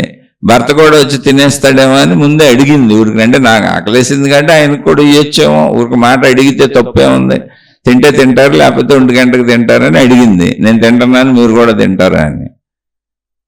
ఆవిడ వరకు ఆవిడ కరెక్టే. కానీ మనకు అది ఎలా అర్థమవుతుందంటే, ఆవిడ ఒక ఇష్టారాజ్యంగా ప్రవర్తిస్తున్నట్టు అర్థం ఉంది. వాళ్ళు 12 ఉంది, ఒక రోజు 1 గంట అంటది, ఒక రోజు టిఫిన్ 7:30కే పెడుతుంది, ఒక రోజు 8:30 9 దాకా పెడుతుంది, ఒక రోజు 6కి లేచిపోద్ది, ఒక రోజు 8 అయినా లేవదు. ఇలా రకరకాలుగా అనుకుంటాం. కానీ ఆరోగ్య పరిస్థితులు, అనారోగ్య పరిస్థితులు, మానసిక పరిస్థితులు, ఆవిడకి రాత్రి నిద్ర పట్టిందా పట్టలేదా ఇవన్నీ చూడం. కానీ మనకు అవన్నీ తెలుస్తాయి. నాకు నిద్ర పట్టక లేటుగా లేచాను అనుకోండి, నాకు తెలుస్తుంది. రాత్రి నాకు సరిగ్గా నిద్ర పట్టలేదు, నా మనసు బాగోలేదు నాకు తెలుస్తుంది, నా ఆరోగ్యం బాగోలేదు నాకు తెలుస్తుంది. నాకు సంబంధించినవన్నీ నాకు తెలుస్తూ ఉంటాయి. అదే గమనించాల్సిన విషయం ఇక్కడ. అప్పుడు నేను నాలా ప్రవర్తిస్తా, అంటే నాకు తెలుసు కనుక అలా ప్రవర్తిస్తుంటాను. నా ప్రవర్తన ఎదుటి వాళ్ళకి ఎలా అర్థమవుతుంది అనే పాయింట్ని మనం గమనించం అసలు. అంటే ఎవరైనా అలాగే జీవించుకుంటూ వెళ్ళిపోతారు. ఇది సహజం, సృష్టి సహజం. అందువల్ల ఒక్కొక్కసారి అపార్థాలు అవుతూ ఉంటాయి. ఆ అపార్థాలను సరిచేయటం కుదరదు. అందుకని అర్థం చేసుకుంటూ వెళ్ళిపోవటం ఆధ్యాత్మికత. అంటే ప్రతి చిన్న విషయాన్ని కూర్చొని గంటలు మాట్లాడుకోవటం ఎక్కడ కుదురుద్ది మనుషులకి? అసలు ఎదుటి వాళ్ళకి ఇలా అపార్థమైందని కూడా వాళ్ళు చెప్పే వరకు తెలియదుగా. ప్రతి చిన్న విషయానికి నాకు బాత్రూమ్కి అడ్డం వచ్చావు, నాకు అన్నం ఆకలి ముందైతే పెట్టలేదు, 1 గంటకే ఉండవు, లేదా నేనేమో తినొద్దు అనుకుంటే 12ంటికి అడుగుతున్నావు, ఇవన్నీ రోజు ఎవరు మాట్లాడుకుంటారు? ఇలాంటి కొన్ని 100,000 నిత్య జీవితంలో ప్రతిరోజు ఉంటాయి. బయట మనుషులతో ఉంటాయి, ఇంట్లో మనుషులతో ఉంటాయి. అందుకని ఎవరు ఏ బాధలో ఉన్నారో తెలియదు. అసలు ముందు విషయం తెలుసుకోవాలి. అయితే మన గురించి మనకు తెలుసు. మనుషులకు ఉన్న ఛాన్స్ ఏంటి, మనుషులకు ఉన్న అవకాశం ఏంటంటే మన గురించి మనకు తెలుసు. ఇప్పుడు బుద్ధుడు మొహం మీద ఒక ఆయన ఉమ్మూసినప్పుడు ఉమ్మూయటం తప్పనే విషయం మన అందరికీ తెలుసు. అది చెబితే కూడా ఇప్పుడు బుద్ధుడు గొప్ప భగవానుడుగా పెద్ద పేరు ప్రఖ్యాతులు తెచ్చుకున్న ఆయన కాబట్టి ఇప్పుడు అది అంత బుద్ధుడు మొహం మీద ఉమ్మూస్తాడా అని చుట్టూ ఉన్న వాళ్ళు అనుకుంటారు, ఇప్పుడు మనం కూడా అనుకుంటాం. కానీ అప్పుడు బుద్ధుడికి అర్థమైంది ఏంటంటే, బుద్ధుడు తాను సన్యాసం తీసుకున్నాడు, మంచి యవ్వన దశలో ఉన్నాడు, యువకుడు. పైగా అటువంటి యువకులు ఎంతో మంది ఆయన్ని అనుసరించి సన్యాసం తీసేసుకుని ఏ పని చేయట్లే. ఈ ఉమ్మూసిన ఆయన తాలూకా వాళ్ళు కూడా ఎవరో ఇల్లు అందులో చేరిపోయారు ఆ బుద్ధ సంఘంలో. అక్కడికి వచ్చి చూశాడు ఏంటని. అందరూ పని పాట చేయకుండా భిక్షాటం చేసుకుంటున్నారు. ఈయనకేమో ఈ వచ్చిన ఆయనకి ఆత్మజ్ఞానం, ఆధ్యాత్మికత సబ్జెక్టు అసలు తెలీదు. ఆయన సాధారణంగా కష్టపడి పనిచేసి అందరూ ఎవరు బతుకాళ్ళు బతకాలనేటువంటి సామాన్య భౌతిక ధర్మాన్ని పాటిస్తున్న వ్యక్తి. ఇప్పుడు ఆయనకి బుద్ధుడు ఎలా కనపడుతున్నాడు? పని పాట చేయకుండా కూర్చున్న వాళ్ళ. అదే తిట్టారు చాలా మంది. యవనంలో ఉన్నావు కదా, పని పాట చేసుకు బతకొచ్చు కదా, ఇలా భిక్షాటం చేసుకు బతుకుతావు ఎందుకని బోళ్ళు మంది ఆడవాళ్ళు కూడా తిట్టారు ఆయన్ని. ఇళ్ళమంటే వెళ్ళి భిక్షాందేహి అంటే అది తిట్టినట్టు మనకు కనబడుతుంది. కానీ బుద్ధుడికి అర్థమవుతుంది ఏమని అంటే, వాళ్ళ వైపు వాళ్ళు కరెక్టే. నా వయసులో ఉన్నవాళ్ళు, ఇంత యవ్వనంలో ఉన్నవాళ్ళు, ఇంత బలం, శక్తి, సామర్థ్యం ఉన్నవాళ్ళు పనిచేసుకు బతుకుతారు కదా ప్రపంచంలో. వాళ్ళ దగ్గరికి కదా నేను వెళ్ళి భిక్ష అడుగుతున్నాను. అందుకని వాళ్ళ కోపం వస్తుంది. ఇప్పుడు నేను చేతగాని వాడిని అయితే, వృద్ధాప్యంలో ఉంటే, నేను పని చేయలేని వాడిని అయితే, శక్తిహీనుడిని అయితే, నాలో ఏదన్నా లోపం ఉంటే, అవకరం ఉంటే జాలిపడి వాళ్ళే పెడతారు. అప్పుడు అడిగినా తప్పు లేదు. కానీ నేను ఇప్పుడు అన్ని బాగుండి అడుగుతున్నా వాళ్ళ యాంగిల్లో. కానీ నేను ఆధ్యాత్మికత కోసం నాలో నేను తపస్సు చేసుకుంటూ, నాలో నేను ధ్యానం చేసుకుంటూ, నన్ను నేను అదుపులో పెట్టుకుంటూ, నేను ఒక మోక్షానికి ప్రయత్నిస్తున్నాను, జ్ఞానాన్ని పొందడానికి ప్రయత్నిస్తున్నాను, ఒక జీవన్ముక్త దశను పొందడానికి వెళ్తున్నాను, దాన్ని పొందేశాను, దాన్ని అనేక మందికి నేర్పుతున్నానని నా ఒక్కడికే తెలుసు, వాళ్ళకి తెలీదు. దానికోసం భిక్షాటం చేసుకుంటున్నాను తప్ప ఈ భౌతిక ప్రపంచంలో పడితే మళ్ళీ ఇవన్నీ చేయలేనేమో, ఈ మోక్ష సాధనలు చేయలేనేమో, ఈ జీవన్ముక్త సాధనలు కుదరవేమో అనే దాంతో బతకడానికి ఇంత భిక్షాటనకు వచ్చాను అన్న విషయం నాకు తెలుసు, వాళ్ళకి తెలియదు. వాళ్ళు భౌతికంలో ఉన్న వాళ్ళు కనుక వాళ్ళు నన్ను తిట్టడం అనేది తప్పు కాదు, అందుకని ఆయన దాన్ని స్వీకరించట్లా. వాళ్ళ యాంగిల్లో వాళ్ళు కరెక్టే, నేను ఇందులో బాధపడాల్సిందేమీ లేదని పక్క వేదికి వెళ్ళిపోతున్నారు. అది అవగాహన, ఎదుటి వాళ్ళని అర్థం చేసుకున్నారు. అంతే తప్ప బుద్ధుడికి ఇప్పుడు తిడుతున్నా కూడా బాధ కలగలేదని కాదు. నిజంగా బాధ కలిగేంత విషయం ఉంటే బాధ కలుగుద్ది ఆయనకు కూడా. ముళ్ళుగుచ్చుకుంటే నొప్పి ఎందుకు ఉండదు? కానీ అక్కడ యాంగిల్ ఏంటి అంటే, వాళ్ళు తిట్టడానికి కారణం పని పాట చేసుకోవచ్చు కదా చెబుతున్నారు మొహం మీదే. అయ్యే తిట్లు, అళ్ళే నుంచోబెట్టి బూతులు తిడతలా. పని పాట చేసుకోవచ్చు కదా, శుభ్రంగా యవ్వనంలో ఉన్నావు కదా, హాయిగా ఉన్నావు కదా, చూస్తానికి కూడా బ్రహ్మాండంగా కనబడుతున్నావు కదా. రాజకుమారుడు ఆయన, మంచి అందంగా మంచి ధీటుగా కనబడేవాడు. అదే తిట్టారు వాళ్ళు. దాన్ని తిట్టు అంటున్నాం, అది అన్నారు వాళ్ళు, అసలు అన్నారు అనాలి, దాన్ని కొంచెం కోపంగా అన్నారు. అప్పుడు దాన్ని ఆయన అర్థం చేసుకున్నారు. అర్థం చేసుకుంటే మనసు కుదుట పడుతుంది కదా. వాళ్ళ అంతం కరెక్టే. ఎందుకనంటే నేను మోక్షానికి నిర్వాణానికి ప్రయత్నిస్తున్నాను, సాధనలు చేసుకుంటున్నాను, నేను బుద్ధుడని పిలువబడే వాడినని కూడా వాళ్ళకి తెలియదు. బుద్ధుడని పేరు తెలిసిన గౌరవిస్తారు వీళ్ళు, ఎందుకంటే ఆ పేరు చాలా మందికి తెలుసు. అది కూడా తెలియదు, ఏదో భిక్షాటనకి వెళ్ళాడు. నా ఉద్దేశం వాళ్ళకి తెలీదు. ఉద్దేశం తెలిస్తే వాళ్ళే గౌరవిస్తారు. ఆ ఉద్దేశం తెలిసిన వాళ్ళు అందరూ ఆయన్ని గౌరవించి ఆయన శిష్యులుగా చేరిపోయిన వాళ్ళు బోళ్ళు మంది ఉన్నారు. గృహస్థ శిష్యులు ఉన్నారు, మామూలు శిష్యులు ఉన్నారు, తెలియని వాళ్ళు అన్నారు. అలాగే తెలియని వ్యక్తి ఒక ఆయన మూసాడు, భరించలేక. ఏంటి ఇన్ని 100 మందిని 1000 మందిని అలా కూర్చోబెట్టి పని పాట లేకుండా అలా తయారు చేసేస్తావా అని. అది కూడా అర్థమైంది బుద్ధుడికి. ఎందుకంటే ఇక్కడ ఈయన ఒక్కళ్ళని కాదు, ఇక్కడికి వచ్చాడు, ఆశ్రమానికి వచ్చాడు, అదిగో 100,000 మంది కనపడుతున్నారు ఈ డ్రెస్సులు వేసుకొని. అందుకని భరించలేక దీనికి మూల కారణం నేనే అని నా మొహం మీద మూసాడు. ఆయన యాంగిల్లో ఆయన కరెక్ట్. ఎందుకంటే ఎంతమందిని పని పాట లేనిలాగా తయారు చేసేస్తే ప్రపంచం నాశనం అయిపోద్దిగా. ఆయన ధోరణిలో ఇది కరెక్టే. కానీ నేను ప్రపంచ మేలు కోసం చేస్తున్నా. వీళ్ళందరూ ప్రపంచానికి మేలు చేస్తారు, జ్ఞానబోధలు చేస్తారు. వాళ్ళు తప్పులు చేయరు, వాళ్ళు సరి చేసుకుంటారు, గుణమార్పు చేసుకుంటారు, సాధనలు చేసుకుంటున్నారు. వాళ్ళు మంచోళ్ళుగా బతుకుతారు, బతికినంతకాలం మంచోళ్ళుగా బతుకుతారు. వీళ్ళ వలన ప్రపంచానికి మేలే తప్ప హాని ఉండదు. ఈ విషయం నాకు తెలుసు, ఆయనకి తెలియదు. కనుక ఆయన ఉమ్మోయటం అనేది ఆయన యాంగిల్లో కరెక్టే. కోపం వచ్చింది ఆయనకి. ఇది రెండవది అర్థమైంది కనుక బుద్ధ మానసం ఆగింది. అంతే తప్ప మన అందరూ తిడతంటే కొడతంటే ఆపుకోవడం కాదు. రెండవ వైపు అర్థమవుతుంది అక్కడ. జ్ఞానం అంటే అది. జ్ఞానం అంటే ఏంటంటే ఎదుటవాడి స్థానంలో కూర్చొని మనం ఆలోచించగలిగితే, ఆ స్థానంలో ఆ ప్రదేశంలో నేనే ఉంటే నేనైతే ఏం చేస్తాను అన్నప్పుడు నాకు ఏ ఆన్సర్ వస్తుందో అది ఎప్పుడూ కూడా ఎదుటివాడి కంటే, ఎదుటివాడు మంచివాడనే ఆన్సర్ వస్తుంది. ఇంకా ఎదుటివాడి కంటే నేనే కొంచెం తక్కువగా ప్రవర్తిస్తానని ఆన్సర్ వస్తుంది. ఎక్కువగా ప్రవర్తిస్తానని ఆన్సర్ రాదు నిజాయితీగా చూసుకుంటే. ఎందుకంటే మనుషులు ఎవరికైనా వాళ్ళ గురించి వాళ్ళకి తెలుస్తుంది. నా ఆకలి నాకు తెలుస్తుంది, నా బాధ నాకు తెలుస్తుంది, నా నొప్పి నాకు తెలుస్తుంది, నా కోరిక నాకు తెలుస్తుంది, నా ఇష్టం నాకు తెలుస్తుంది, నా బాధ నాకు, భయం నాకు తెలుస్తుంది, నా ఆశ కోరిక అన్నీ నాకు తెలుస్తాయి. కాబట్టి నేను తదనుగుణంగా ప్రవర్తిస్తూ ఉంటాను. కానీ ఎదుటి వాళ్ళకి నాకు తెలియదు కదా. ఎలా? నా కుటుంబ సభ్యుల్లో అయినా, సొంత కుటుంబ సభ్యుల్లో అయినా అనేక మంది ఘర్షణలు ఎందుకు పడుతూ ఉంటారు? యజమాని, పనివాళ్ళు, స్నేహితులు అందరూ మనుషులు ఎంత కలిసిమెలిసి తిరుగుతున్నా ప్రతి మనిషిలోనూ రెండవ వాళ్ళ పట్ల కొంత అసంతృప్తి ఉంటుంది. కారణం ఏంటి? ఎందుకని అంటే ఈ అసంతృప్తులకు కారణం ఏంటంటే మనది మనకు తెలిసి మనం ప్రవర్తిస్తున్నాం, ఎదుట వాళ్ళది ఊహించుకొని ప్రవర్తిస్తున్నాం. కానీ ఎదుట వాళ్ళకి వాళ్ళ గురించి పూర్తిగా తెలుసు. వాళ్ళకు పూర్తిగా కావలసినంత మనం ఎప్పుడు అందించలేదో వాళ్ళకి అసంతృప్తి వస్తుంది.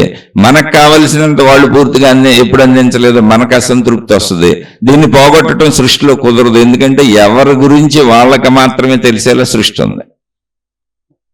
అప్పుడు మనకు కావలసింది అడిగి తీసుకోవాలి. మన వాళ్ళైతే అడిగితే కూడా ఎదుటి వాళ్ళకి అర్థం కాకపోవచ్చు. ఇప్పుడు ఎప్పుడు 1 గంటకు తింటాం. మళ్ళీ ఇదే ఉదాహరణ చెబుతున్నా, అన్ని చోట్ల మీరు అప్లై చేసుకోండి. ఇప్పుడు దాని ప్రకారం భార్య వండుకుంటూ వెళ్ళిపోతుంది. మనకు 12ంటికి ఆకలేసేసింది. ఇప్పుడు వెళ్ళి నాకు 12ంటికి ఆకలేస్తుంది, అన్నం పెట్టేస్తావా అన్నాం. అయ్యో చివరిలో ఉందండి, కూర కొంచెం తయారైపోతుంది, 10 నిమిషాలు ఆగుతారా? ఆకలితో ఉన్నవాడు కోపం వస్తుంది. ఆవిడేమో 1 గంటకు రోజు తినేవాడు పని ముందన్నా చెప్పాడు కాదు, ఇప్పుడు వచ్చి అంటున్నాడు, ఎట చేయనని కంగారు పడిపోయి ఆమె అసహనానికి లోనైపోతుంది. వీళ్ళిద్దరికి ఒక ఘర్షణ తయారైపోతుంది.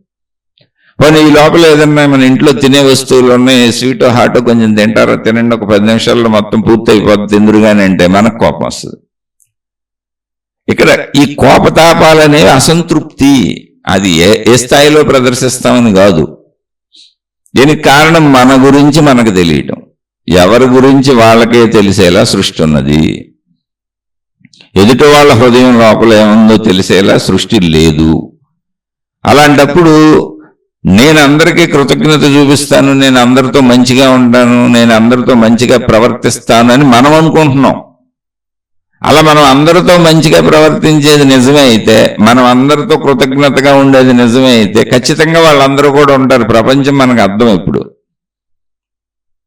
ప్రపంచం మనకు అర్థం, అందులో మన ప్రతిబింబమే కనపడుతుంది. మనం ఉంటున్నామని అనుకుంటున్నాం కానీ వాళ్ళకి అర్థమయ్యి ఉండదు అది. అంటే చాలాసార్లు నా స్వీయ అనుభవం చెబుతాం మీకు. చాలాసార్లు మా ఇంట్లో అందరూ నన్ను, మా అమ్మాయి, నా భార్య, ఎప్పుడు నా పిల్లలు, మా అబ్బాయి అన్నాడు, మా అమ్మాయి అన్నది, మా ఆవిడ, మెయిన్ నాతో ఉండేది వీళ్ళగా, వీళ్ళు ఎప్పుడు సీరియస్గా ఉన్నామంటా ఉంటారు నన్ను. నేను అసలు సీరియస్గానే ఉండను. వాళ్ళకి నా మొహం ఎప్పుడు సీరియస్గా కనపడుతుంటుంది, కానీ నేను సీరియస్గా ఉన్నాను. నా మాట వాళ్ళకి సీరియస్గా వినపడుతూ ఉంటుంది, కానీ నేను అసలు సీరియస్గా మాట్లాడను. నేను ఎప్పుడు వాళ్ళతో ప్రేమతోనే మాట్లాడతా, ప్రేమగానే ఉంటా. అసలు నేను వాళ్ళ కోసమే జీవిస్తున్నానని నేను అనుకుంటా ఉంటా. వాళ్ళేమో ఎప్పుడు ఈయనకి కోపం వస్తుంది బాబు, ఎప్పుడు ఈయనకి బాబు ఏమంటారు, ఈయనకి ఏమనిపిస్తుందో అని వాళ్ళు అలా జీవిస్తూ ఉంటారు. దీనికి కారణం ఏంటి అంటే, ఒకసారి వివరంగా నేను చెప్తే మా మిస్సెస్, మా అమ్మాయిలు చెప్పారు, నీ వాయిస్సే బేస్ వాయిస్లో ఉంటుంది. నువ్వు మామూలుగా ఏదన్నా మాట్లాడినా కూడా మాట సీరియస్గా ఉన్నట్టు ఉంటుంది. ఇదే వాయిస్ గురించి ఓ డబ్బింగ్ ఆర్టిస్ట్ ఒకసారి వచ్చారు మా దగ్గరికి. అంటే ఏదో డబ్బింగ్లు చెప్తారు, నేను కొంచెం ఈ వీడియోలు అప్లోడ్ చేయడానికి, నాకు తెలియకపోతే ముందు నేర్చుకోవడానికి 4 రోజులు వేరే వాళ్ళని రమ్మన్నా. వాళ్ళు డబ్బింగ్ ఆర్టిస్టులు, వాళ్ళు ఇది నేర్పడానికి వచ్చారు. అప్పుడు వాళ్ళు చెప్పారు, మీ వాయిస్ సహజంగానే మీకు బాగుంటుందండి, ఈ డబ్బింగ్కి బ్రహ్మాండంగా పనికి వస్తుంది అని చెప్పారు. ఇప్పుడు సహజంగా కొన్నింటికి పనికొచ్చినటువంటి వాయిస్ ఇంట్లో వాళ్ళకి మామూలుగా మాట్లాడుతున్నా కూడా గంభీరంగా మాట్లాడుతున్నట్టు ఉంది వాళ్ళకి. ఏం చేయాలి, నేను గంభీరంగా అయితే మాట్లాడట్లేదు, ప్రేమగానే ఉన్నా. అంటే నీ ఆ మాట ఇది నేను చూడగానే కొంచెం భయం వేస్తున్నట్టు ఉంటుంది అంటారు మామూలుగా. అంటే కొంచెం గడ్డం పెంచుతాను, జుట్టు ఎక్కువ పెరుగుతుంది. నేను ఏదన్నా మాటలు చెబుతున్నప్పుడు అంటే ఒక పని కొంచెం నాకు స్పీడ్గా అర్థమవుద్ది, వేగంగా. అంటే ఒక విషయం ఎవరు చెప్పినా నాకు వెంటనే అర్థమైపోద్ది. నేను పనులు చేయటం కూడా ఫాస్ట్గా ఉంటాయి, స్పీడ్గా ఉంటాయి. ఇవన్నీ కూడా నా ఎదుట వాళ్ళకంటే, నా ఇంట్లో నాతో జీవిస్తున్న వాళ్ళకి ఆ స్పీడ్ నాలో ఉండే ఒక కోపంగా, ఉద్వేగంగా, భావోద్వేగంగా అర్థమవుతుంది నా చుట్టూ ఉన్న వాళ్ళకి. కానీ నేను అసలు అలా లేను. లోపల నేను చాలా సహజత్వంతో ఉంటాను. దాన్నే మీతో పంచుకుంటున్నాను. మీరు చూడలేదు కాబట్టి మీకు తెలియదు అది. ఇప్పుడు ఇదే వాయిస్ ఏది మీరు వింటున్నారో, ఇదే వాయిస్లో నేను మామూలు మాటలు ఇంట్లో మాట్లాడినప్పుడు నాకు కోపం అనుకుంటూ ఉంటారు మా వాళ్ళు. నేను చాలాసార్లు చెప్పాను, నా వాయిస్ బేస్ సహజం అంతే, అది గొంతే అలా ఉందని. అంటే ఊరికి చెబుతున్నా ఇలా అనేక రకాలుగా ఎదుట వాళ్ళకి అర్థమయ్యేది, మనకు అర్థమయ్యేది వేరువేరుగా ఉంటుంది. ఇంకొకటి కూడా అయ్యి ఉండొచ్చు, ఇంటి యజమానిగా ఉంటాను నేను, అందువలన కూడా పిల్లలకు కొంత భయం ఉండొచ్చు, తల్లిదండ్రుల పట్ల, కొంత పెద్దవాళ్ళ పట్ల భయం ఉండొచ్చు. పైగా మళ్ళీ భర్తగా ఉంటాను నేను. భర్తగా అంటే కొంచెం కమాండ్ చేసేది కదా, అందుకని భార్యకు కూడా కొంచెం ఏమన్నా భయం ఉంటుందేమో. భయం అంటే నేను భయపెట్టాను, గౌరవం భయంగా అనిపిస్తుందేమో వాళ్ళకి, అది కూడా తెలియదు. దానికి తోడు బేసికల్గా వాయిస్ ఒకటి ఉంటుంది, ఉండే విధానం ఉంటుంది. కొంచెం నేను అన్ని కరెక్ట్గా మాట్లాడతాను, ఉన్నట్టుగా మాట్లాడతాను, స్పష్టంగా మాట్లాడతాను, క్లారిటీగా మాట్లాడతాను. ఎదుటోళ్ళని క్లారిటీగా మాట్లాడమని చెబుతాను.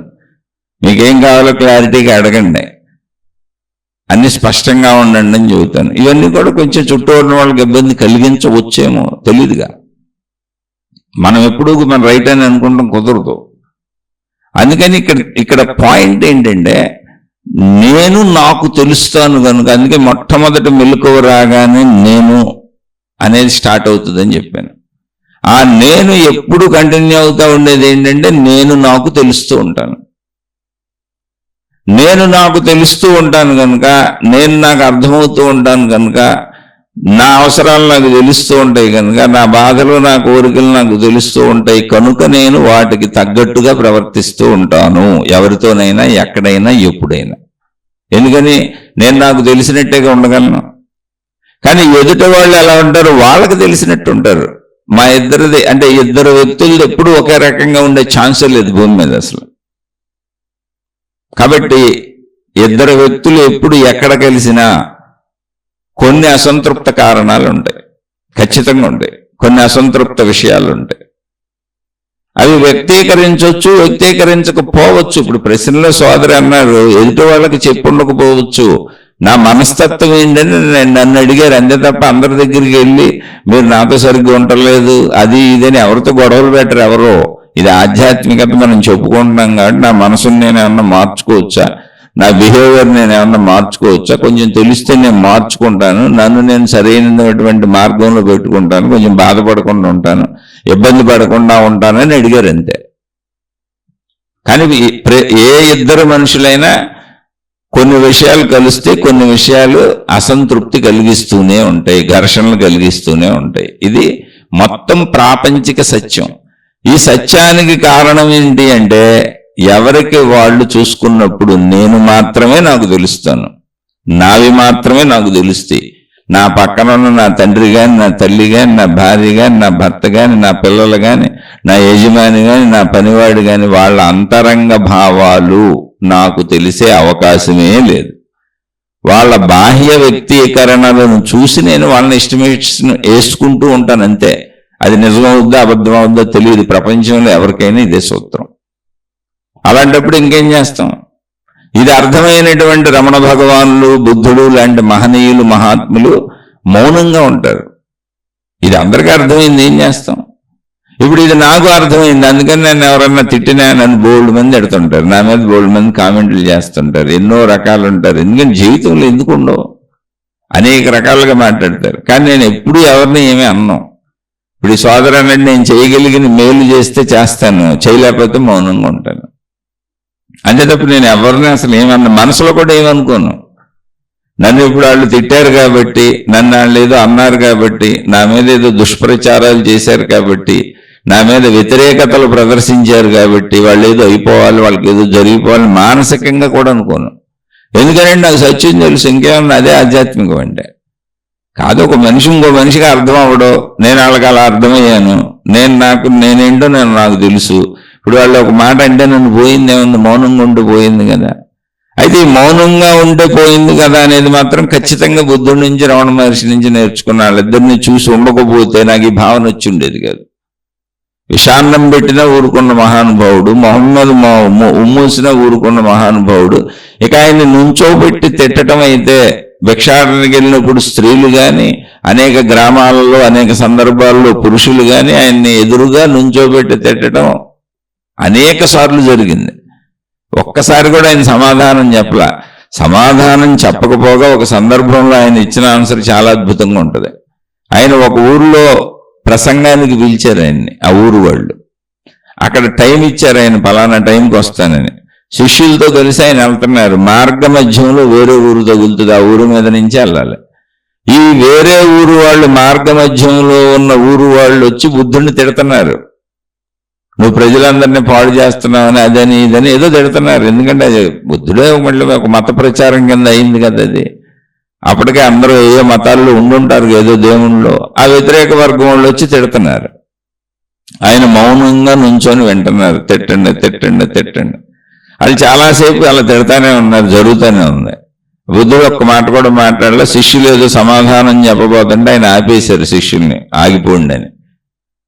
అయితే వాళ్ళు తిడుతున్నారు, సమయం గడిచిపోతుంది, పక్క ఊరు వెళ్ళి ఉపన్యాసం ఇవ్వాలి. ఉపన్యాసానికి ఆయన టైం ఇచ్చారు, వచ్చేస్తున్నానని. అప్పుడు ఆయన ఈ ఊరు వాళ్ళతో అన్నారు, అయ్యా మీరు ఏం అనుకోకపోతే నాదొక చిన్న విన్నపం. మీరు నన్ను ఎంతైనా విమర్శించండి, ఎంతైనా తిట్టండి. నేను ఈ పక్క ఊరు వాళ్ళకి సమయం ఇచ్చాను, ఆ సమయానికి అక్కడికి చేరుకోవాలి, వాళ్ళంతా ఎదురు చూస్తూ ఉంటారు. మళ్ళీ నేను తిరుగు ప్రయాణంలో ఆ పక్క ఊరిలో కార్యక్రమం అయిపోయినాక మీ ఊరు మీదుగానే ఇటు నుంచి వెళుతూ ఉంటాను, ఇక్కడికి వచ్చి ఆగుతాను. మీరు నన్ను ఇంకా తిట్టాలనుకుంటే తిరిగి వెళ్ళే మార్గం ఇదే కనుక నేను ఇక్కడ ఆగుతాను. మీరు నన్ను ఎన్ని తిట్టాలనుకుంటే అన్ని తిట్టొచ్చు, మళ్ళీ వచ్చి తిట్టండి. కొద్దిగా నాకు నా మీద దయ ఉంచి నన్ను వదిలేస్తే ఆ ఊరు వెళ్ళి వాళ్ళకి కనపడి అక్కడ కార్యక్రమం జరుపుకొని మళ్ళీ వస్తాను, మీ చేతిట్లు తింటాను, నేను పారిపోను అని చెప్పారు. అలా అసలు చెప్పటం కుదురుద్దా? షాక్ అయ్యింది మొదటిసారి చదివినప్పుడు. అయితే 100 సార్లు చదివాను కాబట్టి, 100 సార్లు విన్నాను కాబట్టి, 100 సార్లు ఎంతమందికి చెప్పాను కాబట్టి ఇప్పుడు అలవాటు అయిపోయింది. అప్పుడు ఎవరైనా మన తిడితే మనం ఇలా ఎందుకు ఉండకూడదు అనే థాట్ వచ్చింది. బయట వాళ్ళు కాదు, బయట ఎవరు తిడతారు, మన ఇంట్లో వాళ్ళతోనే ఉంటాయి. మనకి బుద్ధుడిలాగా బయట ఎందుకుంటే మనం ఏమన్నా పెద్ద ప్రచారాలకు వెళ్ళే దేవుళ్ళం ఏంటి? ఆయనకంటే ఏదో పెద్ద పెద్ద కార్యక్రమాలు చేశారు కాబట్టి, ఒక దైవావతారంగా కీర్తించబడ్డారు కాబట్టి ఆయనకి అనేక సమస్యలు కూడా వచ్చినాయి అంతెత్తులో. మనకు అంత ఎత్తులు ఏముంటాయి? ఏదో మన బంధుమిత్రులు, మన ఇంట్లో వాళ్ళు, చుట్టుపక్కల వాళ్ళు. ఒక సాధారణ జీవితం కదా మనకి. అప్పుడు ఆ సాధారణ జీవితంలో బుద్ధుడిలా ఉన్నాం అనుకోండి, అసలు గొడవ లేదుగా. అలా బుద్ధుడు ఉండటానికి కూడా కారణం బుద్ధుడు చెబుతున్నాడు. ఆయనకు అర్థమవుతుంది ఏంటంటే, ఎదుట వాళ్ళకి నేను అర్థం అవటం లేదు, నేను ఒక మోక్ష మార్గ ప్రయాణికుడినని, ఒక నిర్వాణం కోసం వెళ్తున్నానని, ఒక అనంత ఆత్మశక్తి సాధన చేసుకుంటున్నానని ఎవరికి తెలీదు. వాళ్ళేదో పాపం యవ్వనంలో ఉన్నాను, పని చేయట్లేదు, పని పాట లేకుండా ఇది బట్టలు కట్టుకు తిరుగుతున్నాడు, అందరినీ మళ్ళీ తీసుకెళ్లి ఆయనలో కలిపేసుకుంటున్నాడు, వీళ్ళందరూ పని పాట లేకుండా అయిపోతున్నారు అనేటువంటి భావనలో వాళ్ళు తిడుతున్నారు. ఆ భావన మనం ఇంట్లో కూడా తిడతాం కదా పిల్లల్ని. ఎరా చదువుకు సావో, పని పాట చేయవు, ఇంట్లో కూర్చోనంటే మొద్దుతానంటే అలా ఉంటావారా, రేపు జీవితం ఏమైపోద్ది, ఎలా బతుకుతావని మనం ఇంట్లో పిల్లల్ని తిడతాంగా. మనమే తిడతాం, ఇంట్లో తల్లిదండ్రులే తిడతారు. ఆ భావనలో ఉన్నప్పుడు, ఆ భావనలో ఉండి తిడుతున్నారు కనుక వాళ్ళ వైపు అది సమంజసమే కనుక బుద్ధుడు తిరిగి సమాధానం చెప్పలేదు, మౌనంగా విని వెళ్ళిపోయారు. ఎందుకంటే ఇటువంటి వాటికి సమాధానం ఉండదు. మనం ఎంత చెప్పుకున్నా వాళ్ళకి అది అర్థమయ్యే విషయం కాదు. అది ఎవరికి అర్థమవుద్ది? అర్థమైన వాళ్ళు ఆయన్ని అనుసరించేశారు. ఇప్పుడు ఆత్మజ్ఞానం అర్థమైన వాళ్ళు, ఆధ్యాత్మిక చదువు అర్థమైన వాళ్ళు, ఆయన ఆత్మశక్తి యొక్క ఎరుక కోసం, మోక్షం కోసం, ఆత్మసాక్షాత్కారం కోసం సాధన చేసుకుంటున్నారని అర్థమైన వాళ్ళు, మేము మిమ్మల్ని అనుసరిస్తాం, మాకు కూడా నేర్పండి అని వెళ్ళిపోయారు. అర్థమైన వాళ్ళు ఆయన అనుసరించారు, అర్థం కాని వాళ్ళు తిడుతున్నారు. ఇప్పుడు అర్థం కాని వాడికి ఎంత చెప్పినా ఎందుకు అర్థమవుద్ది? అర్థమైతే అనుసరించేస్తాడు. మనతైనంతే, మన జీవితమైనంతే. ఇప్పుడు మన తల్లిదండ్రులు మొదలుకొని మన ఎవరు తిడుతున్నా మౌనంగా ఉండటం ఉత్తమం. తల్లిదండ్రులు తిడితే ఇంకా మౌనంగా ఉండటం ఉత్తమం. తల్లిదండ్రులు తిట్టిన దాన్ని ఎవరైనా వచ్చి అడిగారు అనుకోండి, ఏమంటే మీ తండ్రి గారు మీ గురించి అలా చెబుతున్నారు, మీరు చెడ్డవారని చెబుతున్నారు, మీ తల్లిగారు చెబుతున్నారు మీరు చెడ్డవారని చెబుతున్నారంటే, అవునండి నేను చెడ్డవారిని అని అంగీకరించడం కూడా మంచిది. ఎందుకని ఇంక తల్లిదండ్రుల కంటే భూమి మీద నీకు సాక్ష్యం ఎవరు లేరు. ఇప్పుడు బంగారానికి ఇది బంగారమా కాదా అని చెప్పి గీటురాయి ఒకటి ఉంటుంది, అది బంగారం వ్యాపారస్తులకు తెలుస్తుంది. మనం తీసుకెళ్ళి ఇది బంగారం అని అమ్ముదామని వెళ్ళామనుకోండి, అది బంగారమా కాదా అని ఆ రాయి మీద గీసి చూస్తారు. అది బంగారం అయితే ఆ రాయి మీద గీగానే వాళ్ళకి తెలిసిపోద్ది, మనకు తెలియదు. అలాగే వజ్రాల వ్యాపారికి వజ్రాల గురించి తెలుస్తుంది. వజ్రాల వ్యాపారి కాదనుకోండి, గాజు ముక్కలు అనుకుంటాడు. బంగారు వ్యాపారి కాదు, బంగారం కాదనుకోండి, రోడ్డు గోల్డ్ చూసి బంగారం అనుకోండి, రోడ్డు మీద దొరికితే మనం ఆద్రా బెదరా తీసేసుకుంటాం, అది పట్టుకెళ్ళిపోతాం. బంగారం దొరికేసింది నాకు, అమ్మేద్దామనో డబ్బులు చేసుకుందామనో, లేదా దాచేసుకుంటాం తెచ్చుకొని.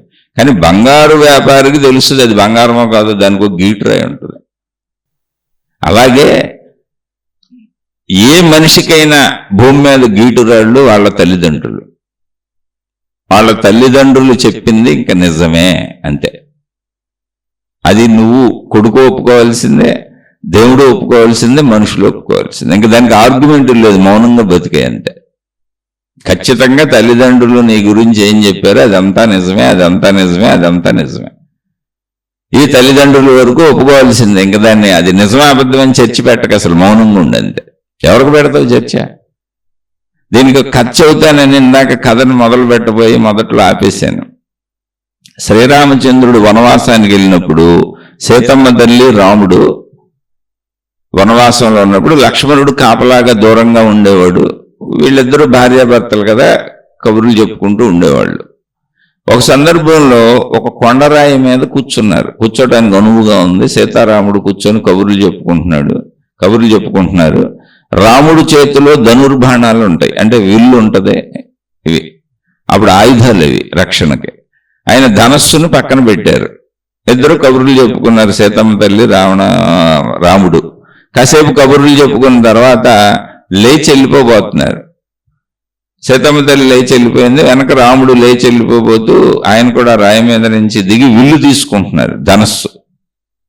చూస్తే ఆ ధనస్సును ఒక కప్ప మీద పెట్టారు, ఆయన చూసుకోలేదు. ఆ పక్కన ఒక కప్ప ఉంది, ఆ ధనస్సు కప్ప మీద పెట్టారు ఆయన. అయ్యో, వెంటనే రాముడు చాలా మంచి ఆయన, ఎవరిని బాధ పెట్టరు, తెలియక జరిగింది, ఆయన చూడలేదు అసలు. అది వెంటనే ఆయన ధనస్సు తీసేసి, చాలా బరువు ఉంటుంది ఆ ధనస్సు, కప్ప ఎంత చిన్నది ఉంటుంది, తీసి కప్పని, అయ్యో కప్ప ధనస్సు నీ మీద పెట్టినప్పుడు నువ్వు చిన్న శబ్దం చేసి నా మీద పెట్టావంటే నేను చూసేవాడిని, తీసేసేవాడిని కదా. ఇంతసేపు మోసావా? మేము ఇందాక నుంచి కబుర్లు చెప్పుకుంటున్నాం ఇక్కడ కూర్చొని. అయ్యో నీకు ప్రాణాపాయం జరిగేది కదా అని అడిగింది ఆ కప్ప. అప్పుడు రామచంద్రుల వారు ఏమన్నారంటే, రామచంద్రుల వారు ఇలా అడిగితే ఆ కప్ప ఏమన్నదంటే, అయ్యా నాకు ఏదన్నా కష్టం వస్తే రామ శ్రీరామ అని పిలిచేదాన్ని, నువ్వు రక్షిస్తావని. రాముడే తెచ్చి నా మీద ఇల్లు పెడితే చూసో చూడకో ఇంకా పిలవటానికి నాకెవరున్నారు, అందుకని మౌనంగా ఉన్నాను అంది కప్ప. అలాగే తల్లిదండ్రులే నువ్వు చెడు అని చెబుతుంటే, తల్లిదండ్రులే నువ్వు పనికిరాని వాడు అని చెబుతుంటే, తల్లిదండ్రులే నువ్వు ఎదవని చెబుతుంటే మౌనంగా ఉండరాదు. ఏం చేస్తావు? మౌనంగా ఉండు, నిశ్శబ్దంగా ఉండు.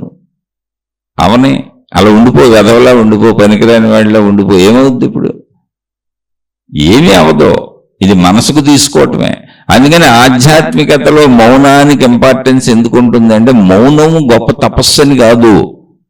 మౌనము మనసు యొక్క నిశ్శబ్దత, అంటే మనోచలనాన్ని ఆపగలిగిన వాళ్ళే మౌనంగా ఉండగలుగుతారు. ఇప్పుడు ఎవరైనా మనోచలనం ఆగటం అంటే మొత్తం ఆగిపోద్దని కాదు. ఎదుటి వాళ్ళు ఒక మాట అన్నారు, తిరిగి నేను ఒక మాట అనకుండా ఉండగలను, నా మనసును ఆపగలను, మాట అందామని వచ్చింది కానీ ఆపగలను అన్నప్పుడు నేను మౌనంగా ఉండగలను. మౌనం అది. మౌనం ఏంటి? గుర్రం కళ్ళాలి లాంటిది.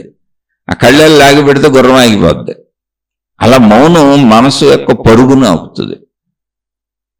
మౌనం ఏదో అద్భుతమైన సాధన కాదు, మనోచంచలత్వానికి మందు, చంచలత్వాన్ని ఆపుద్ది. అలా మౌనంగా ఉండండి. అలాగే నాకు ఇప్పుడు సోదరు అడిగారు, ఎవరో కృతజ్ఞతలు తిరిగి చూపించట్లేదు, చూసి చూడనట్టు వెళ్ళిపోతున్నారండి. ఇది అందరి జీవితాల్లో ఉంటుంది. నా జీవితంలో అసలు మీకంటే ఎక్కువ సంఘటనలు ఉన్నాయి. కానీ అది అసలు విషయమే కదా. వాళ్ళు చూడాలని ఎందుకు కోరుకుంటున్నారు? మనం చూడాలి ఎవరని కోరుకోబాకండి. కృతజ్ఞత తిరిగి చెల్లించాలని కోరుకోబాకండి. నేను అందరికీ మేలు చేస్తాను, నాకు అందరూ తిరిగి మేలు చేయాలి, మేలు చేయకపోయినా పర్వాలేదు, కనీసం కృతజ్ఞత చూపించాలి, కనీసం చిరునవ్వు నవ్వాలని కోరుకోబాకండి. అది ఆశింపు. ఆశింపు నుంచి దుఃఖం వస్తుంది. ఆశింపు ఉన్నప్పుడు నిజంగా వాళ్ళు ఇచ్చినా కూడా సరిపోదు మనకి. అది ఇప్పుడు చిరునవ్వు నవ్వారు అనుకోండి, నవ్వు వెళ్ళిపోయారు. నేను అంత సాయం చేస్తేనండి కనపడినప్పుడల్లా చిన్న నవ్వు వెళ్ళిపోతున్నాడు అంటాం. అప్పుడు మనసుకు సరిపోదు. మళ్ళీ మన సాయం ఏ లెక్కలో ఉందో, ఏ ఎత్తులో ఉందో చూసి ఆ ఎత్తులో కోరుకుంటాం. కొంచెం కోరిక ఎప్పుడు ఎక్కువగానే ఉంటుంది. అది గౌరవం అయినా, చిరునవ్వు అయినా, ఏదైనా కృతజ్ఞతను కోరుకోవటం అనేది కోరిక ఎప్పుడు ఎక్కువగా కోరుకుంటుంది. అసలు కోరికే వద్దు. ఇప్పుడు అసలు మన ఎవరు చేయమని అడిగారు? సహాయం చేయబాకండి. ఇప్పుడు ఎవరో సహాయం అడిగారు, సహాయం అంటేనే అర్థం ఏంటి? ఆప్షనల్. చేయొచ్చు, చేయకపోవచ్చు. దానివల్ల వచ్చిన లాభం లేదు, నష్టం లేదు. అది బాధ్యత కాదు, కర్తవ్యం కాదు, తప్పనిసరిగా చేయాల్సింది కాదు. అది అధర్మం అసలు అవ్వదు. ఓ భిక్షగాడు వచ్చి అడిగాడు, ఇవ్వచ్చు ఇవ్వకపోవచ్చు, మీ స్వతంత్ర నిర్ణయం. కానీ మీ భార్యని బాధ పెట్టడానికి అన్నం పెట్టకపోతే, నీ పిల్లల్ని సరిగ్గా చూడకపోతే, నీ తల్లిదండ్రులకి సరిగ్గా చూడకపోతే, అవి బాధ్యతలు, కర్తవ్యాలు, పాపం వస్తుంది. వీటికి రాదు. అందుకని మీరు సహాయాలు చేసి మర్చిపోగలిగితే సహాయాలు చేయండి. అప్పుడు సహాయాలు అనకూడదు. ఒక యాంత్రిక చర్య. రోడ్డు మీద వెళ్తున్నాం, ఒక వ్యక్తి ఏ బండి మంచో పడిపోయాడు, గబుక్కుని మనం ఆగి అతను లేవదీసి అసలు మంచినీళ్ళు తాగిచ్చి పర్వాలేదని అడిగి, అది ఒక మానవత్వం అంతే. అది యాంత్రిక చర్య. అలా నేను ఎప్పుడో బండి మంచి పడిపోయిన వాళ్ళు లేపాను కాబట్టి నన్ను అందరూ లేపాలని కోరుకోవటం సమంజసమైన మనసు కాదు. అది కృతజ్ఞత కోరుకోకండి. కృతజ్ఞత అడిగేది కాదు, కృతజ్ఞత ఇచ్చేది. కృతజ్ఞత ఎప్పుడు ఇవ్వటమే. మనుషులు ఎలా ఉన్నారేంటని ప్రశ్నే లేదు. మన బోళ్ళు మంది బోళ్ళు అనుకుంటూ ఉంటారు. వాళ్ళు అనుకుంటూ ఉంటారు వీళ్ళు ఎలా ఉన్నారేంటని. నన్ను ఎంతో మంది అనుకుంటూ ఉంటారు వీళ్ళు ఎలా ఉన్నారు, ఇతను ఎలా ఉన్నాడు ఏంటని. నా ఇంట్లో వాళ్ళే అనుకుంటుంటారు. చెప్పాక అసలు నా మాట సీరియస్గా ఉంటుందని చెబుతారు మా వాళ్ళు. నువ్వు మాట్లాడుతుంటే చాలా సీరియస్గా ఉందంటారు మా వాళ్ళు. ఏం చేయాలి ఇప్పుడు? కానీ నేను నిజంగా అంత సీరియస్గా లేను. నేను చాలా చక్కగా ఉన్నాను. మా వాళ్ళు అంటే కూడా నాకు ఇష్టమే. నేను మా వాళ్ళ కోసమే బతుకుతున్నా, మా వాళ్ళతోనే కలిసి బతుకుతున్నా. వాళ్ళందరూ బాగుండాలని కోరుకుంటా. నేను చేసే ప్రతి పని వాళ్ళ కోసమే చేస్తా. కానీ నువ్వు మాట్లాడుతుంటే సీరియస్గా ఉంటుంది, నేను చూస్తే భయం వేస్తుంది అంటే ఏం చేయాలి ఇప్పుడు? భయం వేస్తుంది అంటే ఏదో రాక్షసుని చూసినట్టు ఏం భయపడిపోరు, సరదాగానే ఉంటాం. కానీ అప్పుడప్పుడు ఏదైనా మాట్లాడప్పుడు కంగారు పడతారు. దానికి కారణం నా గెటప్ ఎలా ఉంటుంది, నన్ను బయట కూడా చెబుతారు చిన్నప్పటి నుంచి. నేను తెలిసిన స్నేహితులు, నాతో ఉండే అందరూ కూడా నిన్ను చూసి కొంచెం భయపడతా ఉంటారు. ఎందుకు భయపడతారని నేను చాలాసార్లు అడిగాను, చాలా మందిని అడిగాను. నేను మీతో సరదాగా ఉంటాను కదా, అందరితో సరదాగా ఉంటాను కదా, ఎందుకు భయపడతారని. కాదు, నువ్వు అబద్ధం చెప్పవు, ఉన్నదన్నట్టు ఉంటుంది, మా గురించి కూడా ఉన్నదన్నట్టే మాట్లాడుతున్నావు. స్ట్రైట్గా మాట్లాడేవాడితో భయంగా ఉంటుంది అన్నారు. ఇప్పుడు వాళ్ళ కోసం నేను స్ట్రైట్నెస్ తప్పించుకున్నా, అటదిడ్డంగా మాట్లాడి లౌక్యంగా మాట్లాడినా. కాదు, ఎవరి వ్యక్తిత్వం వాళ్ళది. అలా నేను అసలు ఎవరి మీదకి వెళ్ళను. వాళ్ళు భయపడుతున్నారని కూడా వాళ్ళు చెబితే తప్ప నాకు తెలియదు. నేను అసలు ఎవరిని భయపెట్టను. సత్యం మాట్లాడినప్పుడు సత్యం భయంగా ఉంటే మనం చేసేదే ఉంది. అలానే మాటలు కూడా ఏమి ఉండవు, తక్కువ ఉంటాయి, తగ్గించుకుంటాను, అవసరమైనప్పుడే మాటలు ఉంటాయి. ఇప్పుడు అసలు అవి కూడా లేవు, జీవితకాలం మౌనం పెట్టుకున్నాను. అలా జీవితంలో అనేక మంది అనేక రకాలుగా అనుకుంటారు. కృతజ్ఞత తిరిగి కోరుకోబాకండి, అది మన తప్పేను. గివ్ అండ్ ఫర్ గివ్, ఇది ఒక సూత్రం. ఇవ్వు, క్షమించు. Give and for give, give and forget. ఇచ్చి మర్చిపో, ఇచ్చింది గుర్తుపెట్టుకోకూడదు, అది మంచి లక్షణం కాదు అసలు. ఏదో తిరిగి కృతజ్ఞత చెల్లించాలని అసలు ఇవ్వకూడదు. నేను అందరితో మంచిగా ఉంటున్నానని మనమే అసలు సర్టిఫికెట్లు ఇచ్చుకోకూడదు. మనం సర్టిఫికెట్లు ఇచ్చుకోవటమే పెద్ద పెద్ద ప్రాబ్లం. ఎందుకంటే నేను ఇవన్నీ ఆచరిస్తాను, అందుకని చెబుతున్నాను. ఆధ్యాత్మికతలో ఇవన్నీ అత్యవసరాలు. నేను మంచివాడిని, నేను మంచిదాన్ని అని మనం సర్టిఫికెట్లు ఇచ్చుకోకూడదు. నేను అందరితో మంచిగా ఉంటాను, మంచిగానే ఉన్నానని మనం సర్టిఫికెట్లు ఇచ్చుకోకూడదు. నేను ఎప్పుడూ మంచిగా ఉన్నా ప్రజలందరూ నాతో మంచిగా ఉండటం లేదు అని ఎదుటోళ్ళకి సర్టిఫికెట్లు ఇవ్వకూడదు. మనం మంచివాళ్ళం అయితే ఎప్పుడూ ఒకటి గుర్తుపెట్టుకోండి, ఒకటే, నాకైనా మీకైనా దేవుడికైనా ఎవరికైనా ప్రపంచం అర్థం, అందులో నీ బొమ్మే కనపడుద్ది. ఎదుటోళ్ళు ఎలా ఉన్నారు అంటే అది నీ బొమ్మే కనపడుతుంది. లేకపోతే వాళ్ళు అలా ఎందుకుంటారు, వాళ్ళు చెడ్డోళ్ళు కాబట్టి కాదు, మనలో ఏదో చెడు కనపడింది కాబట్టి. అది మన వ్యక్తీకరణలో లోపమై ఉండొచ్చు.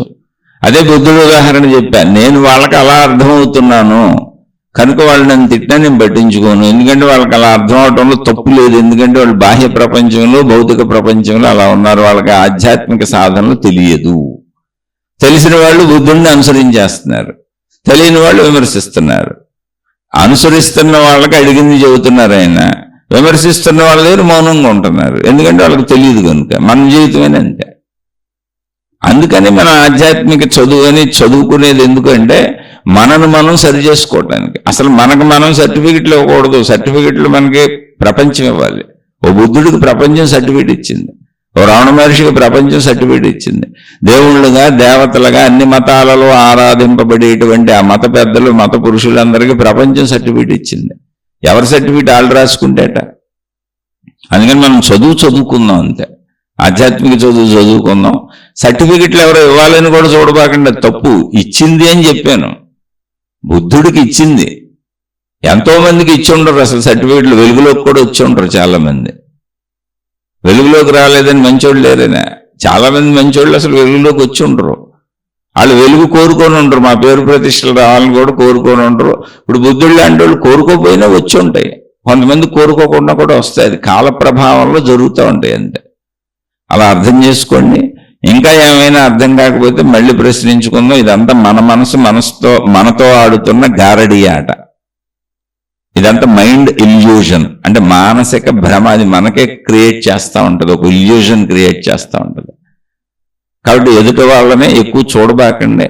వాళ్ళ జీవిత పరిస్థితులను బట్టి, వాళ్ళకు ఉన్నటువంటి సమస్యలను బట్టి, వాళ్ళకు ఉన్నటువంటి ఆయా కాల అప్పటి పరిస్థితులను బట్టి వాళ్ళు ప్రవర్తిస్తూ ఉంటారు. మంచోళ్ళు చెడ్డోళ్ళు అందరూ ఉంటారు. ఎవరున్నా మనకెందుకండి, మన బతుకు మనం హాయిగా బతికేదానికి. మన మనసు మనం స్థిరంగా పెట్టుకుంటే ఎప్పుడు హాయిగానే ఉంటాం. ఎదుటోళ్ళతో మనకేముంది, ఎదుటోళ్ళు అందరూ మనలాంటి మనుషులే. పాపం వాళ్ళు కూడా ఏదో బతకాలని ప్రయత్నిస్తున్నారు. అందరూ బతుకు తెరువు కోసం ప్రయత్నిస్తూనే ఉంటారు. అందరికీ చివరికి మరణం తప్పదు.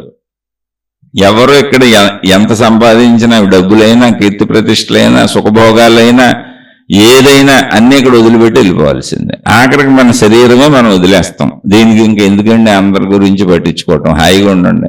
అలానే ఉన్న వాళ్ళందరితో మంచిగా ఉండండి. ఎందుకనంటే మంచిగా ఉంటేనే ఈ భూమి మీద ఉన్నంతకాలం సుఖంగా ఉండటం కుదురుతుంది. ఎందుకని మనుషులందరికీ మనుషులతోనే అవసరాలు ఉంటాయి. అందుకని మంచిగా ఉండటం తప్ప దారి లేదు ఇక్కడ. మంచిగా ఉండటం అనేది ఒక అద్భుతమైన దారి హాయిగా బతకటానికి. మీకు అర్థమవుతుంది అని భావిస్తున్నాను. అర్థం కాకపోతే మళ్ళీ తప్పకుండా అడగండి, మళ్ళీ చెప్పుకునే ప్రయత్నం చేద్దాం. ఎక్కడ ఏది అర్థం కాలేదో అది స్పష్టంగా అడగండి. వీలైతే తెలుగులో టైప్ చేసే ప్రయత్నం చేయండి. తెలుగులో టైప్ చేయలేకపోతే, మీకు తెలుగు టైపింగ్ రాకపోతే తెలుగులో ఒక పేపర్ మీద రాసి దాన్ని ఫోటో తీసి మెయిల్లో పెట్టండి మీకు కుదిరితే. లేదు అది కూడా కుదరకపోతే ఇలాగే అడగండి, నో ప్రాబ్లం. శుభమస్తు. మీకు మీ కుటుంబ సభ్యులకు మేలు చేకూరుగాక. మరలా మరొక కొత్త శీర్షికతో కలుసుకుందాం. నేను చెప్పేవి నచ్చని వాళ్ళు దయించి నావి వినకండి.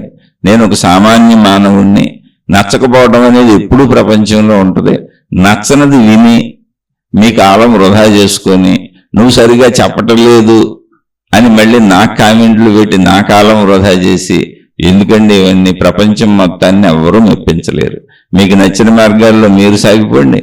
నాకు విధానంలో, అంటే నా పద్ధతిలో, నాకు అర్థమైన విధానంలో నేను సాగిపోతాను. ఏదో కొంతమంది సోదర సోదరీమణులు చెప్పమని అడుగుతున్నారు కాబట్టి చెబుతున్నాను. అది కూడా కొద్దిగా శరీరంలో ఓపిక ఉంది కాబట్టి చెబుతున్నాను. ఇంకా కొన్ని రోజులు, కొన్ని సంవత్సరాలు గడిస్తే ఓపిక ఉండదు. ఆల్రెడీ వృద్ధాప్యంలోకి వచ్చాను. శారీరక మానసిక బాధలు ఉన్నాయి, అన్ని రకాల బాధలు ఉన్నాయి. ఏదో కొంతకాలం చెబుతాను. నా గొడవ నన్ను పోనివ్వండి, మీ గొడవ మీరు పోండి. శుభమస్తు. మరలా మరొక కొత్త శీర్షికతో కలుసుకుందాం.